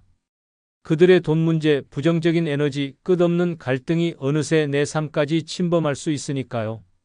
친구란 함께 있어 기쁘고 에너지를 주는 존재여야 합니다. 하지만 잘못된 친구를 사귀게 되면 외로움을 해결하기는커녕 더 큰 스트레스와 부담을 안게 될 수 있습니다. 노년의 삶에서 그건 정말 피해야 할 상황 아닐까요? 그러니 친구를 사귈 때도 신중하세요. 내 삶을 복잡하게 만드는 관계보다 나의 여유를 지켜주는 관계를 선택하세요. 외로움은 잠깐이고 잘못된 친구는 평생 후회를 남길 수 있습니다. 노년엔 내 마음의 평화가 가장 소중하다는 걸 기억하세요. 마지막으로 중국 알리바바의 창업자 마윈의 유명한 말 중 하나인 가난한 사람과는 사업하지 마라는 글로 마치겠습니다. 가난한 사람과는 사업하지 마라. 가난한 사람들은 종종 모든 기회를 문제로 바꾼다. 무언가를 제안하면 그게 가능하겠어? 라고 의심부터 한다. 좋은 아이디어를 내면 그거 돈 안 될 거야 라며 부정적으로 본다. 위험을 감수하자고 하면 너무 위험해. 라며 뒷걸음질 친다. 어려움을 이야기하면 그건 너무 복잡해라며 피한다. 그들에게는 돈이 없다, 시간이 없다, 기회가 없다라는 변명이 항상 준비되어 있다. 그런데 정작 행동을 통해 문제를 해결하려는 의지와 용기는 찾기 어렵다. 마윈은 또한 이렇게 말했습니다. 기회를 받아들이는 사람은 성공할 확률이 50%지만 기회를 거부하는 사람은 성공할 확률이 0%다. 비즈니스는 열정과 실행력이 중요하다. 가난한 사람과의 사업이 어렵다는 것은 단순히 그들의 경제적 상황 때문이 아니라 문제를 바라보는 태도와 기회를 대하는 방식 때문입니다. 그들은 실패를 두려워하고 변화의 필요성을 이해하지 못하며 도전보다는 안정을 추구하는 경향이 있습니다. 결국 성공적인 비즈니스를 위해서는 열린 마음, 도전 정신, 실행력을 가진 사람들과 함께 해야 합니다. 가난한 사람들과의 사업은 그들의 의심과 부정적인 태도가 계속 발목을 잡을 가능성이 높습니다. 가난한 사람은 문제를 키우고 부자는 기회를 키운다. 구독, 좋아요 부탁드립니다. 여러분, 나이가 들면 베풀면서 살아야 한다라는 말 어디서 많이 들어보셨죠? 듣기엔 참 그럴싸합니다. 그런데요, 65세가 넘은 당신이 이 말을 철석같이 믿고 살다 보면 그 끝은 생각보다 끔찍할 수 있습니다. 처음엔 기분 좋게 시작했겠죠. 내가 가진 걸 나눠주면 사람들이 나를 더 좋아하고 복도 많이 받겠지라는 마음으로요. 하지만 현실은 냉정합니다. 한번 베풀기 시작하면 사람들은 점점 더 큰 기대를 걸게 되고 나중엔 그 기대가 당연한 권리로 바뀌는 순간이 옵니다. 더 심한 건 내가 그만두려고 하면 왜 이제 안 해요? 라며 비난하거나 멀어지는 사람도 생긴다는 거예요. 그리고 끝없는 요구는 내 건강, 재산, 에너지까지 갉아먹습니다. 내가 베푸는 게 그들에게 당연하면서 호구 취급당하고 심지어 내 도움을 이용하려는 사기꾼들까지 몰려들게 됩니다. 베푸는 삶이 오히려 내 노후에 가장 큰 위협이 될 수 있다는 거죠. 오늘은 그래서 65세 이후에 남들에게 이것저것 베풀며 살면 절대 안 되는 7가지 이유를 이야기해 보려고 합니다. 이 내용을 듣고 나면 베풀면서 살아야 한다는 그 고정관념을 당장 깨고 싶어질 겁니다. 내 인생을 지키기 위해 지금부터라도 현명하게 살아야 하지 않을까요? 끝까지 들어보세요. 아참 구독, 좋아요, 알림 설정 부탁드립니다. 첫 번째 이유는 베품이 당연한 줄 알게 된다입니다. 처음엔 좋은 마음에서 시작합니다. 저 사람 참 힘들어 보이네. 내가 조금 도와줘야지. 그런데 여러분, 한번 베풀면 그게 끝이 아닙니다. 사람은 참 묘해서요. 한 번 받은 걸 고맙게. 여기다가도 2번, 3번 받으면 그게 당연한 권리라고 착각하기 시작합니다. 예를 들어 동네 이웃이나 친척이 갑자기 이렇게 말한다면 어떨까요? 이번에도 조금만 부탁드릴게요. 처음엔 내가 돕는 게 큰 도움이 되겠지라고 생각하겠지만 그 부탁이 점점 더 커지고 반복되면 마음이 달라집니다. 어느새 그 사람은 이 정도는 저분이 당연히 해주는 거지 라고 여길지도 모릅니다. 더 심각한 건 한번 거절하기 시작하면 상대가 왜 이제 와서 안 도와주냐? 라며 서운함을 느끼고 오히려 관계가 틀어질 수도 있다는 겁니다. 이건 단순히 돈이나 물건의 문제가 아닙니다. 내 시간, 내 에너지, 내 마음까지 베풀다가 보면 정작 내가 필요한 순간에 남아있는 게 없을 수도 있어요. 이젠 좀 쉬어야지라고 결심했을 땐 이미 늦은 경우가 많습니다. 노년에는 내 삶의 주인으로 살아야 합니다. 베풀지 말라는 게 아닙니다. 다만 내가 지치고 힘들어질 정도로 남들에게 의존심을 키워주는 일은 피해야 한다는 거죠. 결국 베풀 때도 한 번쯤은 이게 내게도 정말 괜찮은 선택일까? 라고 스스로에게 물어볼 필요가 있습니다. 내 삶의 소중함을 지키는 것이야말로 가장 현명한 베품 아닐까요? 2번째 이유는 사기꾼들의 표적이 될 수 있다입니다. 여러분, 베풀기 좋아하는 사람은 사기꾼들에게 최고의 먹잇감이라는 사실 알고 계셨나요? 저분은 남을 돕는 걸 좋아하시는 분이야 라는 소문이 돌기 시작하면 멀리서 사기꾼들이 냄새를 맡고 몰려들기 시작합니다. 그들은 아주 교묘한 방법으로 접근해서 처음에는 감동적인 이야기로 마음을 사로잡습니다. 예를 들어 제가 정말 어려운 처지에 놓였는데 도와주신다면 평생 은혜를 갚겠습니다라며 눈물까지 보일 수 있습니다. 처음엔 진심 같아서 도와줬는데 한 번 도와주고 나면 그 다음엔 사실 더 큰 문제가 있어서요라는 말을 들으며 점점 더 깊이 얽히게 됩니다. 여기서 끝나면 다행이죠. 사기꾼들은 겉으론 딱하고 불쌍한 모습을 보여주면서 속으로는 내가 가진 돈이나 자산을 어떻게 끌어낼지 계산하고 있을지도 모릅니다. 더 충격적인 건 이런 사기꾼들은 개인적인 네트워크나 동네 소문을 활용해 그분은 이런 사정에 잘 도와주신다더라라는 정보를 퍼뜨립니다. 그 결과 한두 명이 아니라 여러 명의 사기꾼들이 순서대로 접근해오는 연속적인 타격을 받을 수도 있다는 겁니다. 노년에는 특히 방어벽이 중요합니다. 내가 힘들게 모은 재산과 시간을 지키는 건 나 자신뿐입니다. 남을 돕는다는 좋은 의도는 필요하지만 이 세상 모든 사람을 구제할 순 없다는 걸 명심하세요. 내 선의를 악용하려는 사람들에게 마음을 열어주는 순간 그들은 내 인생을 흔들어 놓을 준비가 되어 있을지도 모릅니다. 세 번째 이유는 가족들마저 등을 돌릴 수 있다입니다. 가족에게 베푸는 건 당연하다고 생각하시죠? 하지만 지나치게 베풀다 보면 가족과의 관계까지 틀어질 수 있다는 점 꼭 기억하셔야 합니다. 예를 들어 자식이나 친척에게 꾸준히 금전적 도움을 주던 부모님이 어느 날 더는 여력이 없어 이제는 내가 감당하기 힘들다라고 말하면 어떤 일이 벌어질까요? 그럼 지금까지는 왜 도와줬어요? 라는 서운함과 원망이 터져 나올 가능성이 큽니다. 더 심한 경우 그동안은 줬으면서 이제 와서 왜 안 준다는 거야? 라며 부모님의 도움을 권리처럼 여기는 모습을 보일 수도 있습니다. 그리고 가족 내 재산 분배나 유산 문제가 얽히게 되면 갈등은 더욱 커질 수 있습니다. 내가 열심히 베풀었던 것을 다른 가족 구성원이 왜 저 사람한테만 그렇게 많이 해줬어요? 라며 따지고 들면 평화로웠던 가족 관계가 순식간에 난장판이 될 수도 있죠. 심지어 자녀들 사이에 갈등이 생기고 결국 나를 원망하게 되는 상황도 생길 수 있습니다.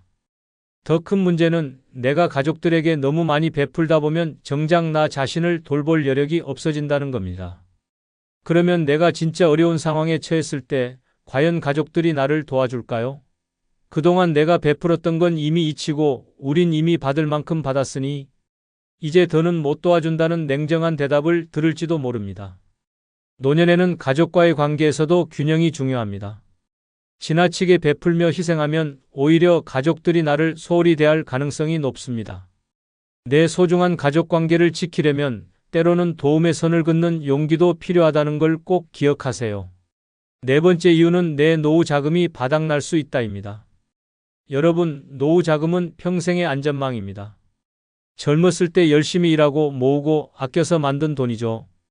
그런데 이 소중한 노후 자금을 베푸느라 줄줄 새게 만든다면 그 끝이 어떻게 될지 상상해 보셨나요? 내 노후가 불안과 걱정으로 가득 찰 수도 있습니다. 처음엔 작은 금액으로 시작됩니다.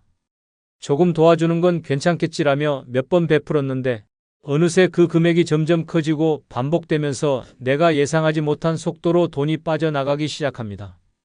통장을 볼 때마다 이 정도 금액이면 아직 괜찮아라고 스스로 위안할지도 모르죠. 그런데 문제가 생기는 순간은 따로 있습니다. 갑자기 큰 병원비나 예기치 못한 사고 혹은 오래된 집의 수리 같은 나를 위한 큰 지출이 필요할 때 통장 잔고가 바닥난 걸 깨닫는 그 순간입니다. 내가 힘들게 모아둔 돈이 남을 위해 줄줄 새어나갔다는 걸 깨닫는 건 그야말로 충격적인 경험이 될 겁니다.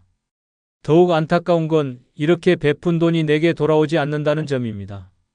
내가 저 사람을 이렇게 도왔으니 나중에 조금이라도 갚아주겠지? 라고 생각한다면 큰 오산입니다.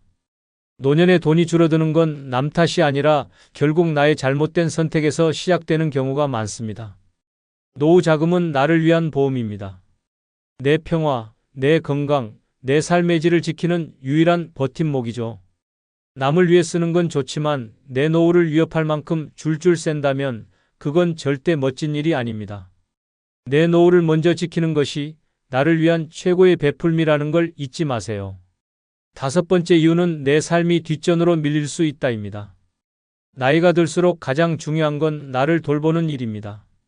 그런데 남들에게 이것저것 베풀다 보면 어느새 내 삶이 뒤로 밀려나는 상황이 생깁니다. 내가 정말로 즐기고 행복을 느껴야 할 시간과 에너지를 남을 위해 쓰느라 정작 내 자신은 소외되는 거죠. 한번 생각해 보세요. 동네 사람들에게 베푸느라 모임이나 행사 준비에 시간을 쏟고 자식이나 친척을 돕느라 매달 생활비에서 적지 않은 돈을 빼주고 친구들에게도 늘 먼저 손을 내밀고 있다면 과연 내 시간과 돈, 에너지는 어디로 가고 있을까요? 결국 내가 하고 싶은 여행, 배우고 싶은 취미, 먹고 싶은 맛있는 음식은 나중으로 미뤄지게 됩니다. 더 심각한 문제는 이런 일이 반복되면 나 스스로도 내가 하고 싶은 걸 해도 되나? 라는 생각을 하게 된다는 겁니다. 남들이 기대하고 있으니 내가 이걸 포기해야겠지라며 내 삶의 우선순위를 점점 포기하게 되는 거죠. 이건 노년에 가장 피해야 할 상황입니다. 노년은 평생 열심히 살아온 나에게 주는 선물 같은 시기인데 내가 나를 돌보지 않는다면 누가 돌봐줄까요? 6번째 이유는 내 건강까지 나빠질 수 있다입니다. 여러분, 남들에게 베푸는 건 마음에 따뜻함을 줄 수 있습니다. 하지만 그게 과도해지면요, 결국 내 몸과 마음의 건강까지 해칠 수 있습니다. 노년에는 건강이 제일 중요한데 남들에게 이것저것 베풀며 에너지를 쏟다 보면 정작 내 자신을 돌볼 여력이 없어지는 상황이 벌어질 수 있습니다. 처음엔 사소한 일처럼 보입니다. 친척들 챙기느라 장을 보고 이웃들에게 나눠줄 음식을 준비하고 친구 부탁에 여기저기 뛰어다니고, 그런데 이 모든 게 쌓이다 보면 어느새 나의 일상은 남을 위한 시간표로 가득 찹니다. 그 결과 피곤이 쌓이고 스트레스는 높아지고 나중엔 몸까지 탈이 나기 시작합니다. 문제는 이 모든 일을 멈추기가 어렵다는 겁니다. 내가 꾸준히 베풀던 것을 중단하면 사람들은 왜 갑자기 안 하세요? 라며 서운해하고 심지어 원망을 드러낼 수도 있죠. 이런 상황에서 느끼는 심리적인 압박감은 스트레스를 더 크게 만듭니다. 스트레스는 결국 만성질환으로 이어질 가능성이 큽니다.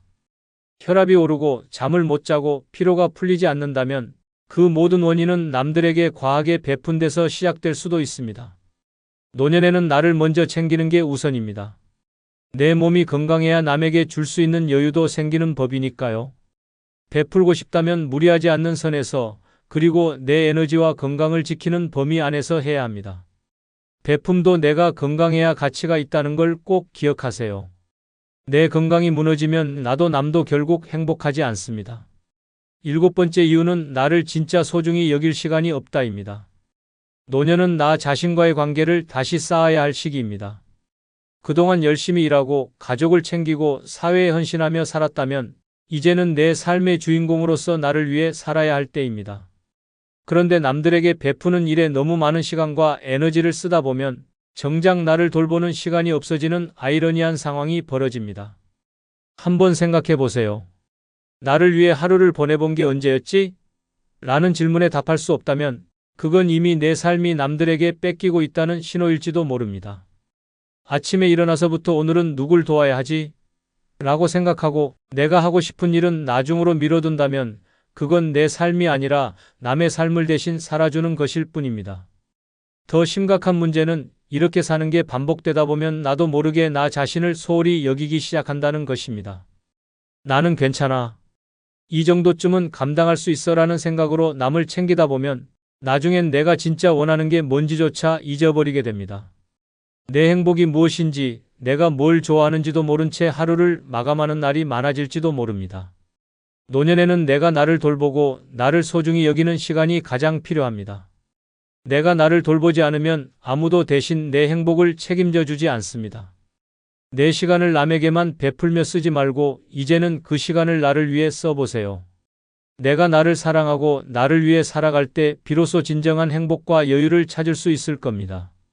결국 노년에 가장 중요한 건 나 자신을 위한 삶입니다. 남들에게 베풀며 사는 게 분명 뿌듯하고 보람 있는 일일 수 있습니다. 하지만 지나치면요, 내 삶은 점점 소모되고 정작 나를 위해 쓸 시간과 에너지가 사라지게 됩니다. 생각해 보세요. 내가 베푼 걸 진심으로 감사해야 하고 그걸로 더 나은 삶을 만들어가는 사람이 얼마나 될까요? 현실은 냉정합니다. 한 번 받은 걸 당연히 여기는 사람, 더 큰 요구를 하는 사람, 심지어 내가 힘들 때는 슬쩍 떠나버리는 사람도 있을 겁니다.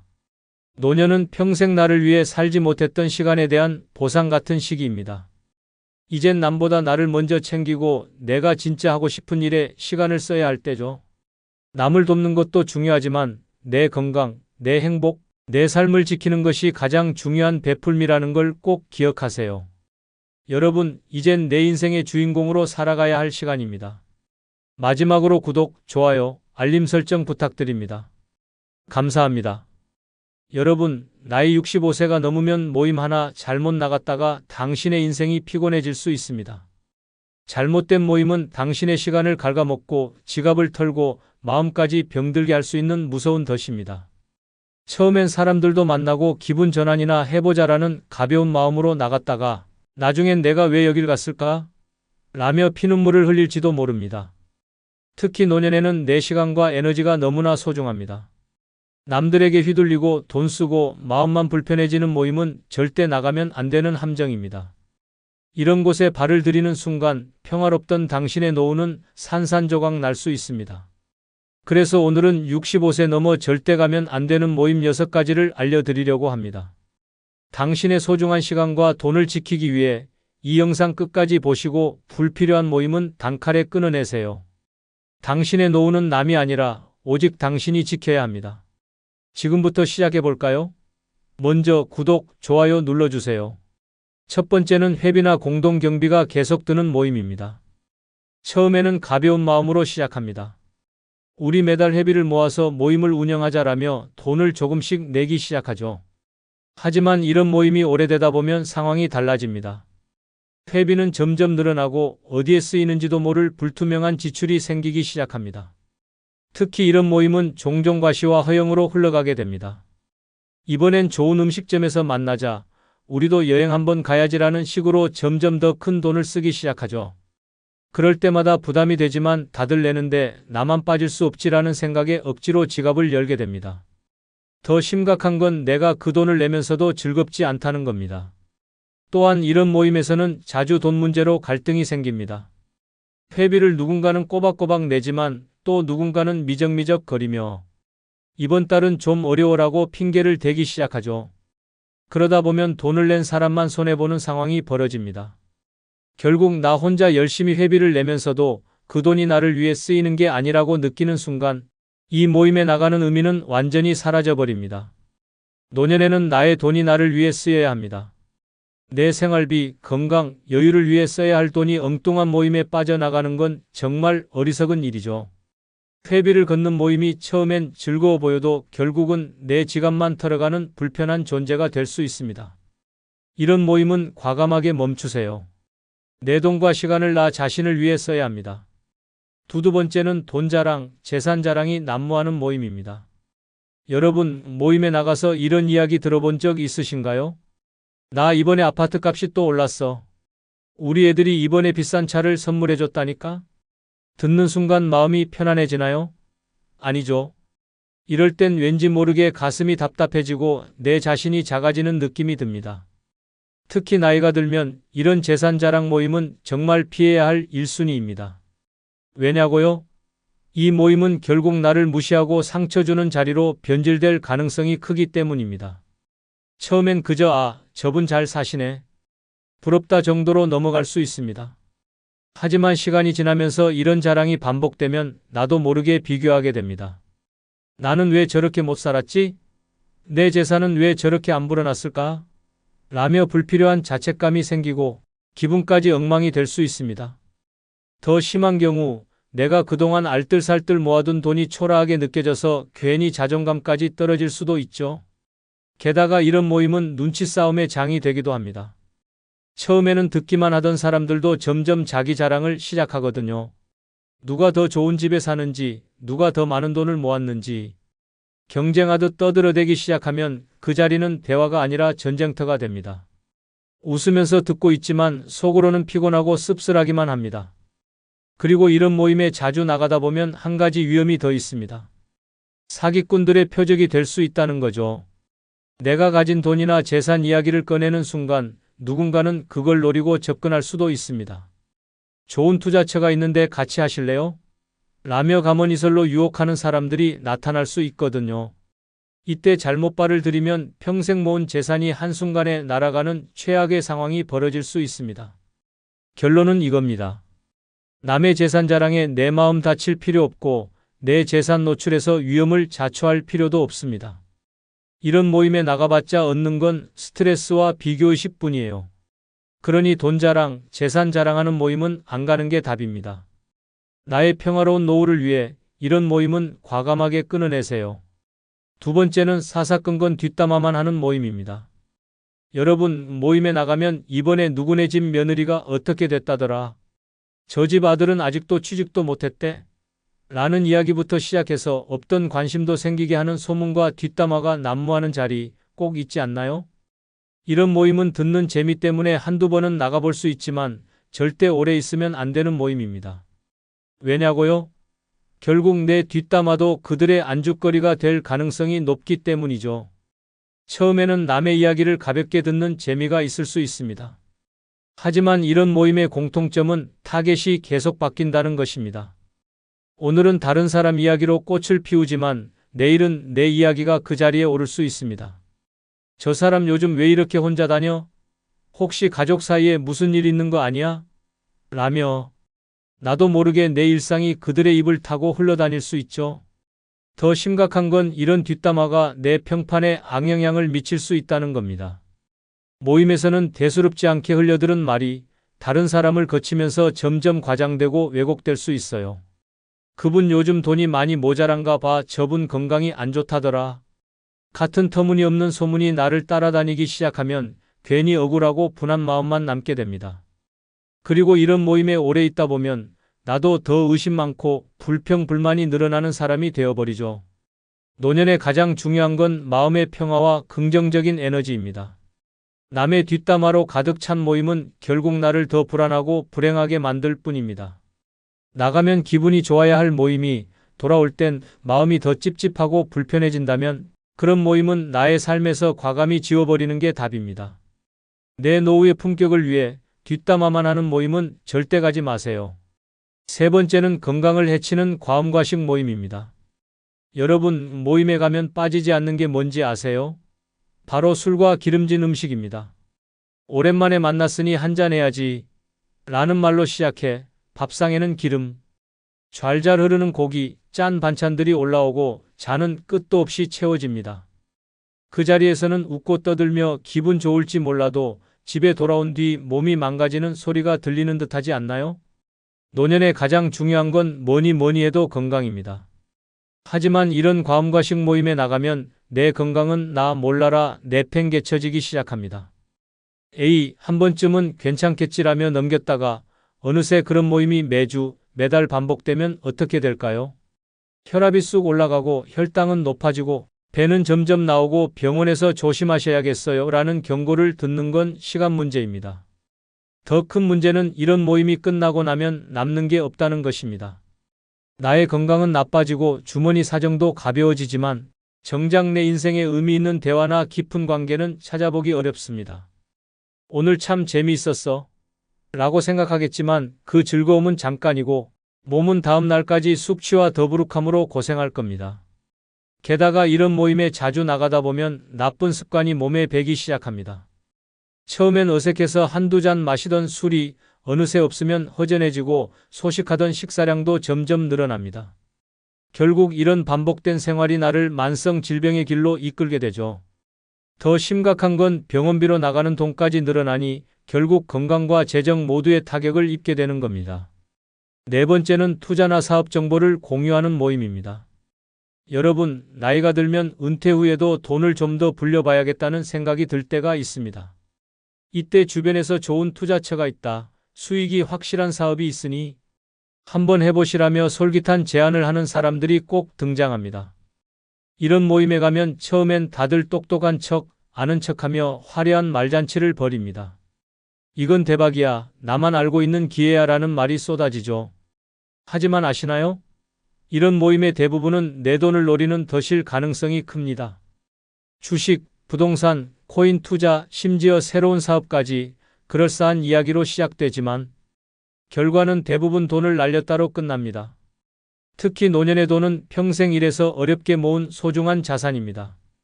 그걸 검증되지 않은 투자나 사업에 넣었다가 한 방에 날리는 상황이 벌어진다면 어떨까요? 그 후회와 충격은 이루 말할 수 없을 겁니다. 더 무서운 건 이런 모임이 소문과 분위기에 휩쓸리기 쉽다는 겁니다. 다들 한다니까 나도 해야겠다. 저 사람도 투자했대라는 생각에 휩쓸려 결정하게 되면 그때부터 내 돈은 내 손을 떠난 거나 다름없습니다. 심지어 손해를 봤다고 말하면 모임 사람들은 투자는 원래 그런 거지라며 발을 빼버릴 겁니다. 노년에는 안정이 최고의 재산입니다. 남의 투자 정보에 귀가 팔랑거려선 안 됩니다. 진짜 믿을 만한 정보라면 모임이 아니라 전문가를 찾아가는 게 정답입니다. 돈과 투자 이야기가 도는 모임은 결국 내 돈을 위험에 빠뜨리는 시작일 뿐입니다. 다섯 번째는 보험이나 다단계 권유하는 모임입니다. 여러분, 이런 경험 있으시죠? 오랜만에 친구가 반갑게 연락해서 모임에 나갔더니 시작은 따뜻한 안부였는데 어느 순간 슬쩍 말을 꺼냅니다. 나 정말 좋은 사업 하나 하고 있어. 너도 하면 좋아. 또는 이 보험 하나 들면 노후 걱정 끝이야. 라는 이야기 말이죠. 그 순간부터 모임의 분위기는 급격히 바뀌고 나는 지갑을 겨냥한 타겟이 되어버립니다. 이런 모임은 정말 조심해야 합니다. 다단계나 보험은 대개 처음엔 서로 도와가며 잘 살자라는 그럴싸한 명분으로 접근합니다. 그런데 막상 들어보면 결국 나의 돈과 인맥을 이용하려는 목적이라는 걸 깨닫게 되죠. 나를 위하는 척하지만 그들의 관심은 내가 이걸 사느냐 마느냐에 달려 있는 겁니다. 특히 나이가 들면 건강이나 재정에 대한 불안감이 커지다 보니 이런 권유에 더 쉽게 마음이 흔들릴 수 있습니다. 이 상품 하나면 노후가 편안해질 거야 라는 말을 믿고 가입했다가 나중에야 돈만 쓰고 남는 건 종이 한 장뿐이라는 걸 알게 될 수도 있어요. 그때의 허탈함과 후회는 이루 말할 수 없죠. 게다가 이런 모임에 빠지면 나도 모르게 친구들을 잃을 수도 있습니다. 나에게 보험이나 상품을 권유하던 사람이 결국 너도 주변에 한두 명만 소개해줘라고 요구하기 시작하면요. 내 친구들까지 끌어들여야 하는 상황이 벌어지고 인간관계는 엉망이 되어버립니다. 명심하세요. 진짜 좋은 기회는 모임에서 권유되지 않습니다. 보험, 다단계 이야기가 나오는 순간 그 모임은 더 이상 친구를 만나는 자리가 아니라 지갑을 털리는 자리입니다. 이런 모임은 시작되자마자 손절이 답입니다. 여섯 번째는 남의 자식 자랑만 늘어놓는 모임입니다.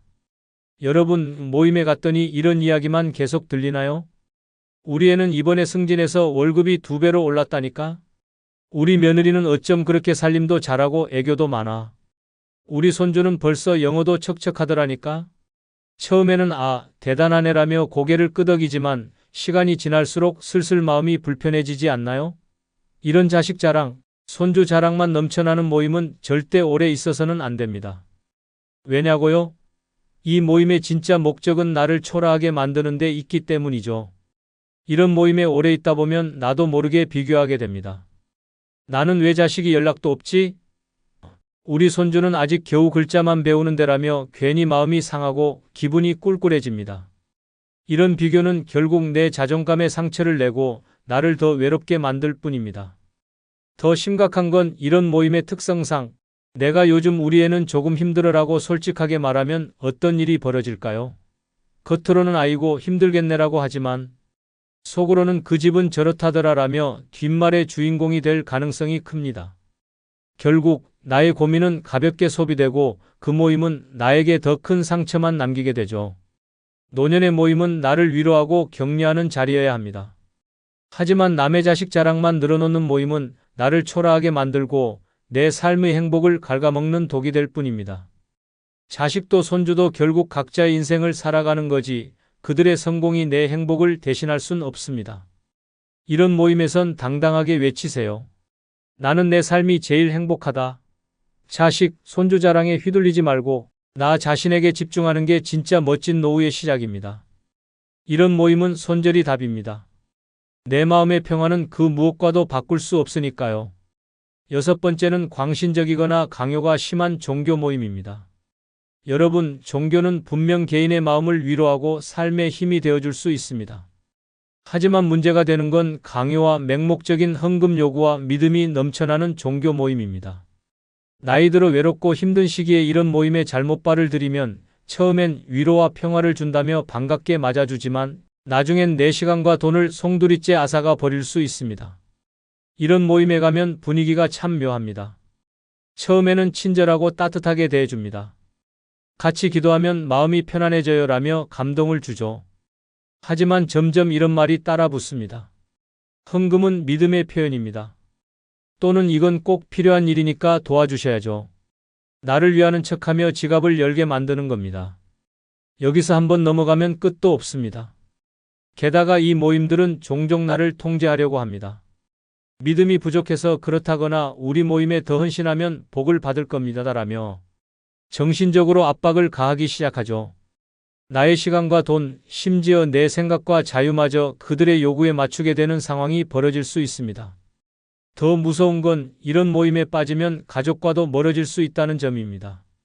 가족들이 걱정해서 그 모임 너무 빠지지 마세요 라고 말하면 오히려 당신들은 내 믿음을 몰라 라며 반발하게 될 수도 있습니다. 결국 종교라는 이름으로 가족 간의 갈등까지 불러오고 나중엔 나 혼자 외롭게 남게 되는 경우도 적지 않습니다. 노년의 종교는 위로와 평화를 주는 선에서 그쳐야 합니다.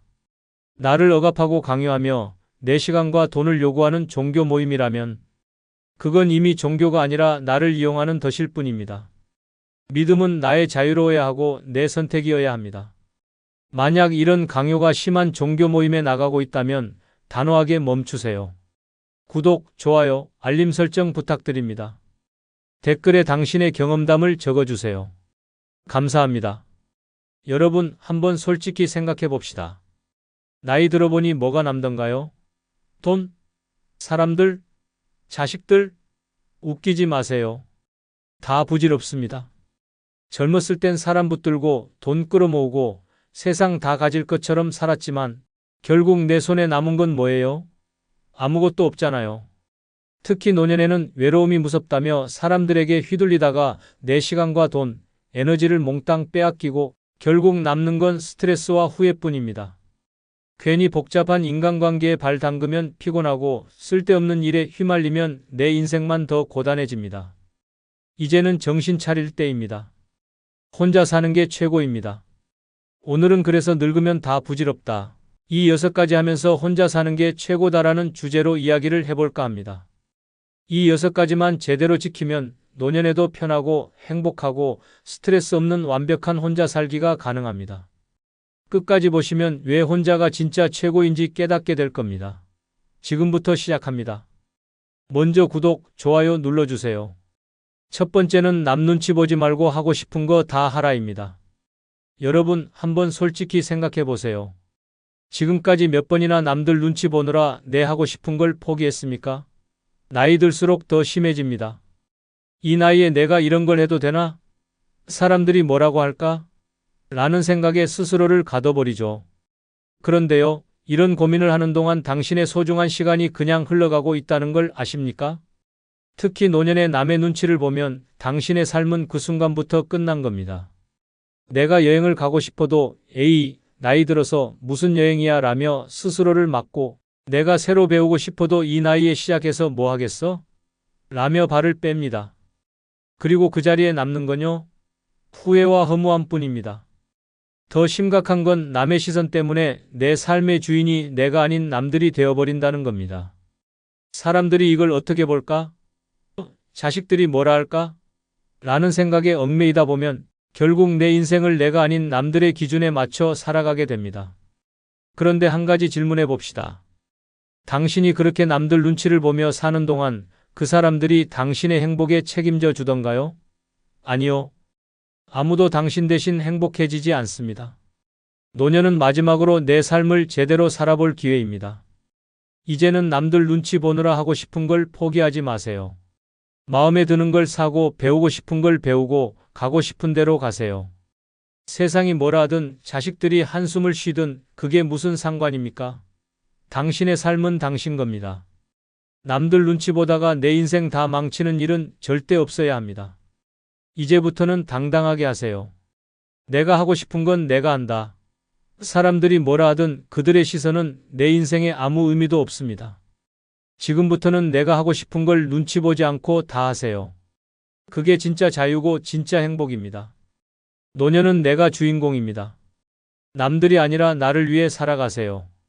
두 번째는 쓸데없는 인간관계 끊기입니다. 여러분, 한번 솔직히 말해봅시다.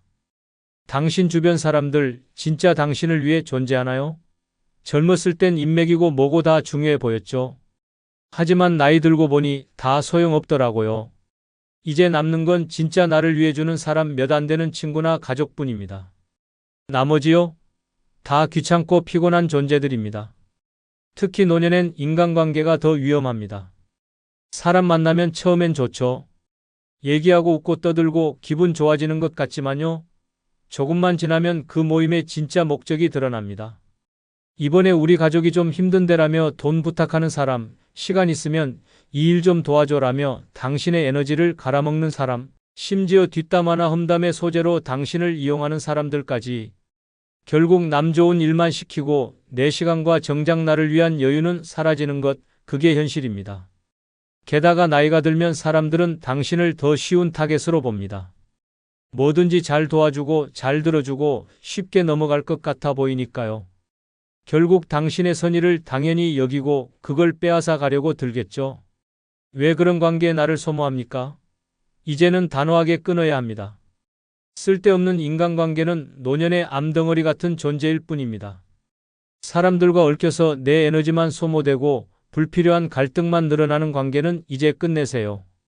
진짜 내 마음을 위로하고 나에게 기쁨을 주는 소수의 관계만 남기고 나머지는 싹 정리해버리는 게 정답입니다. 노년에는 혼자 사는 시간이야말로 진짜 평화롭고 행복한 삶의 비결입니다. 쓸데없는 인간관계, 당장 손절하세요. 세 번째는 돈 함부로 쓰지 않기입니다.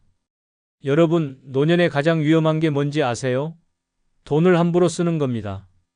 여기저기 베풀고 쓸데없이 남들에게 쓰고 혹은 누가 좋다는 말에 홀려서 투자하고 그러다가 내 평생 모은 돈이 바닥나면요. 그땐 정말 피눈물 흘리게 됩니다. 특히 노년엔 주변에서 돈을 노리는 사람과 상황이 끝도 없이 몰려옵니다. 이 좋은 기회를 놓치면 안 되죠. 라며 투자 이야기를 꺼내는 사람, 어르신, 이번에 우리 가족 좀 도와주세요 라며 선의를 요구하는 친척, 그리고 이 상품 하나면 노후 걱정 끝, 이라며 접근하는 사기꾼들까지. 이런 말에 휘둘리다 보면 내 소중한 돈이 하나둘 빠져나가는 걸 멍하니 지켜보게 될 겁니다. 더 큰 문제는 한번 돈을 쓰기 시작하면 사람들이 그걸 당연시한다는 것입니다. 내가 도와주면 고맙다며 끝낼 줄 알았죠? 아니요. 다음에도 부탁드릴게요라는 말과 함께 더 큰 기대와 요구가 따라옵니다. 결국 내 돈을 위해 주는 건 나 자신밖에 없다는 사실을 그제야 깨닫게 되죠. 노년에는 돈을 지키는 게 곧 나를 지키는 겁니다. 내 건강, 내 생활, 내 평화를 위해서라면 돈은 내가 쓰고 싶은 데 써야 하고 필요할 때를 대비해 아껴야 합니다. 이제는 남들을 위해 돈 쓰지 마세요. 그 돈은 평생 열심히 살아온 당신 자신을 위한 겁니다. 함부로 돈 쓰는 습관 지금 당장 끊으세요. 그래야 진짜 행복한 노년이 시작됩니다. 네 번째는 남 신경 끄고 내 건강 챙기기입니다. 여러분, 나이 들면 가장 소중한 게 뭐냐고요? 건강입니다. 그런데 정작 우리는 내 건강보다 남들 눈치 보는데 더 많은 시간을 씁니다. 자식 걱정, 주변 사람들의 시선, 사회적 체면까지. 그런데 한번 생각해 보세요. 남들이 내 건강을 챙겨줍니까? 아니요. 아플 때 고통받는 건 오직 나 자신입니다. 특히 노년에는 남들 눈치 보느라 내 몸을 망가뜨리는 일이 끝도 없이 생깁니다. 예를 들어 친구들과 어울린다고 과음하고 가족들이 맛있다며 권하는 음식을 거절하지 못해 과식하고 운동은 귀찮다고 미루고 그러다 병원에서 이제 진짜 조심하셔야 합니다라는 말 한마디 듣고 나서야 후회하는 겁니다. 더 심각한 건 남들 챙기느라 내 몸은 더 방치된다는 겁니다. 자식들 밥 해주고 손주 봐주느라 바쁘고 주변 사람들 부탁 들어주느라 내 시간은 늘 뒷전입니다. 이러다가 나중에 내가 몸이 아파 누웠을 때 누가 책임져 줄까요? 남들? 자식들? 아니요. 결국 고통받는 건 오롯이 나 자신입니다. 이제는 깨달아야 합니다. 내 몸은 내가 돌보지 않으면 끝이다. 남들 눈치 보며 내 건강을 희생할 만큼 내 인생이 남아있지 않습니다. 운동하기 싫어도 해야 하고 몸에 좋은 음식은 꼬박꼬박 챙겨 먹어야 합니다. 건강을 지키는 건 남들한테 잘 보이기 위해서가 아니라 내가 더 오래, 더 행복하게 살기 위해서입니다. 남들 신경 끄고 내 건강에 올인하세요. 남들이 뭐라든 내 몸을 소중히 여기는 게 혼자 살면서 행복하게 사는 비결입니다. 병원 침대에 누워 후회하는 날이 오기 전에 지금 당장 건강부터 챙기세요. 5번째는 가난한 사람과 절대 엮이지 않기입니다. 여러분, 가난한 사람과 친해지는 게 꼭 나쁜 일이라고 생각하지 않을 겁니다. 하지만 노년엔 이야기가 달라집니다. 가난한 사람과 엮이는 순간 당신의 시간, 돈, 에너지가 끝도 없이 빨려 들어가는 수렁이 될 수 있습니다. 처음엔 좀 도와달라는 사소한 부탁으로 시작하죠. 조금만 힘이 되어주세요 라며 고개를 숙이던 그들은 당신이 한번 도와준 순간부터 당신을 지갑으로 보기 시작합니다. 한 번 도와주면 고맙다면서 다시 찾아옵니다. 2번 도와주면 이제 그게 당연한 권리처럼 느껴지죠. 그리고 나중엔 어떻게 될까요? 이제는 내가 없으면 저 사람은 안 되겠지라는 이상한 책임감이 당신을 휘감게 됩니다. 결국 그들의 문제는 끝없이 커지고 당신은 그 늪에서 빠져나올 수 없게 되는 겁니다. 가난한 사람들은 종종 자기 문제를 스스로 해결하지 못합니다. 그리고 그 문제를 풀 열쇠를 당신에게서 찾으려 합니다. 하지만 한 가지 기억하세요. 그들의 문제는 당신이 아무리 도와줘도 해결되지 않습니다.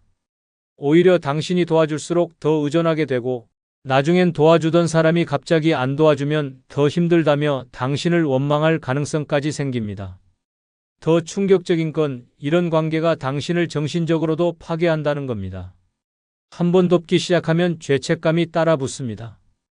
내가 더 해줄 수 있었는데 혹시 내가 손을 놓으면 이 사람은 어떻게 될까? 라는 생각이 머릿속을 떠나지 않게 되죠. 하지만 현실은 냉정합니다. 그들은 당신의 죄책감 위에 더 큰 요구를 쌓아 올릴 준비가 되어 있습니다. 노년엔 내 삶이 최우선입니다. 가난한 사람과 엮여서 내 재산과 시간을 빼앗기지 마세요. 남의 문제를 해결하려다 내 인생을 망치는 어리석은 선택은 이제 그만입니다. 6번째는 의무감이라는 독에서 벗어나기입니다. 여러분, 평생 의무감에 끌려다니며 살아오지 않았나요? 자식 때문에, 가족 때문에, 체면 때문에. 그 결과 어떻게 됐습니까? 남들은 당신의 희생을 당연하게 여기고 정작 당신은 텅 빈 마음과 지친 몸만 남았습니다. 그런데 노년에까지 이런 의무감에 사로잡혀 산다면요? 그건 스스로를 고문하는 일일 뿐입니다. 특히 자식 문제는 의무감의 최악의 형태입니다. 부모라면 당연히 해줘야죠. 지금까지도 해줬잖아요 라는 말로 당신을 올가맵니다. 그런데 한 가지 질문해 봅시다. 그들은 당신을 위해 무엇을 해주었나요? 당신이 모든 걸 희생하고 심지어 노후 자금까지 털어줬는데 막상 당신이 힘들어지면 그들은 어디에도 없을 가능성이 높습니다. 더 큰 문제는 이런 의무감이 당신의 자존감을 파괴한다는 겁니다. 내가 이걸 하지 않으면 내가 나쁜 사람일 거야 라는 생각에 갇혀 당신은 점점 자신을 올가맵니다. 하지만 현실은요? 아무리 당신이 희생하고 노력해도 누구도 당신의 희생을 제대로 기억해주지 않을 겁니다. 충격적이지만 진실입니다. 의무감은 당신 스스로 만든 족쇄일 뿐입니다. 이제 그 족쇄를 끊으세요. 자식이든 가족이든 주변 사람이든 당신의 노후는 그들에게 갚아야 할 빚이 아닙니다. 노년엔 당신 자신이 최우선이어야 합니다. 하고 싶은 걸 하고 즐기고 싶은 걸 즐기세요. 의무감 따위는 과감히 버리고 이제부터는 당신을 위해 사세요. 남의 기대에 끌려다니는 삶을 멈추는 순간 당신의 진짜 노년이 시작됩니다. 여러분, 결국 노년의 가장 중요한 건 남이 아닌 나 자신입니다. 사람들에게 휘둘리고 의무감에 얽매이고 돈과 시간, 에너지를 남들한테 쏟아붓는 삶은 이제 끝내야 합니다. 그런 삶엔 평화도 없고 행복도 없습니다. 냉정하게 말하죠. 남들은 절대 당신의 삶을 대신 살아주지 않습니다. 당신이 힘들어질 때, 외로울 때, 돈이 바닥날 때 그들이 도와줄까요? 아니요. 그들은 사라질 뿐입니다. 그런데 왜 그 사람들을 위해 내 삶을 소모합니까? 그럴 가치 없습니다. 노년은 내 인생의 마지막이자 최고의 무대입니다. 이 무대를 남들 눈치 보며 살아간다면 그건 내 인생을 스스로 망치는 겁니다. 이제는 남이 아닌 나를 위해 살아야 할 때입니다. 쓸데없는 인간관계 끊고 하고 싶은 거 하고 돈도 나를 위해 쓰고 내 시간을 즐기세요. 남들에겐 미안하지만 이제 당신의 노후는 오직 당신을 위해 존재해야 합니다. 남들이 뭐라든 신경 쓰지 마세요. 당신 인생의 주인공은 오직 당신 자신입니다. 지금부터라도 당신만을 위한 행복을 찾으세요. 남은 시간은 당신 겁니다. 끝으로 구독, 좋아요, 멤버십 가입해 주시면 더 좋은 영상으로 찾아뵙겠습니다. 안녕히 계십시오.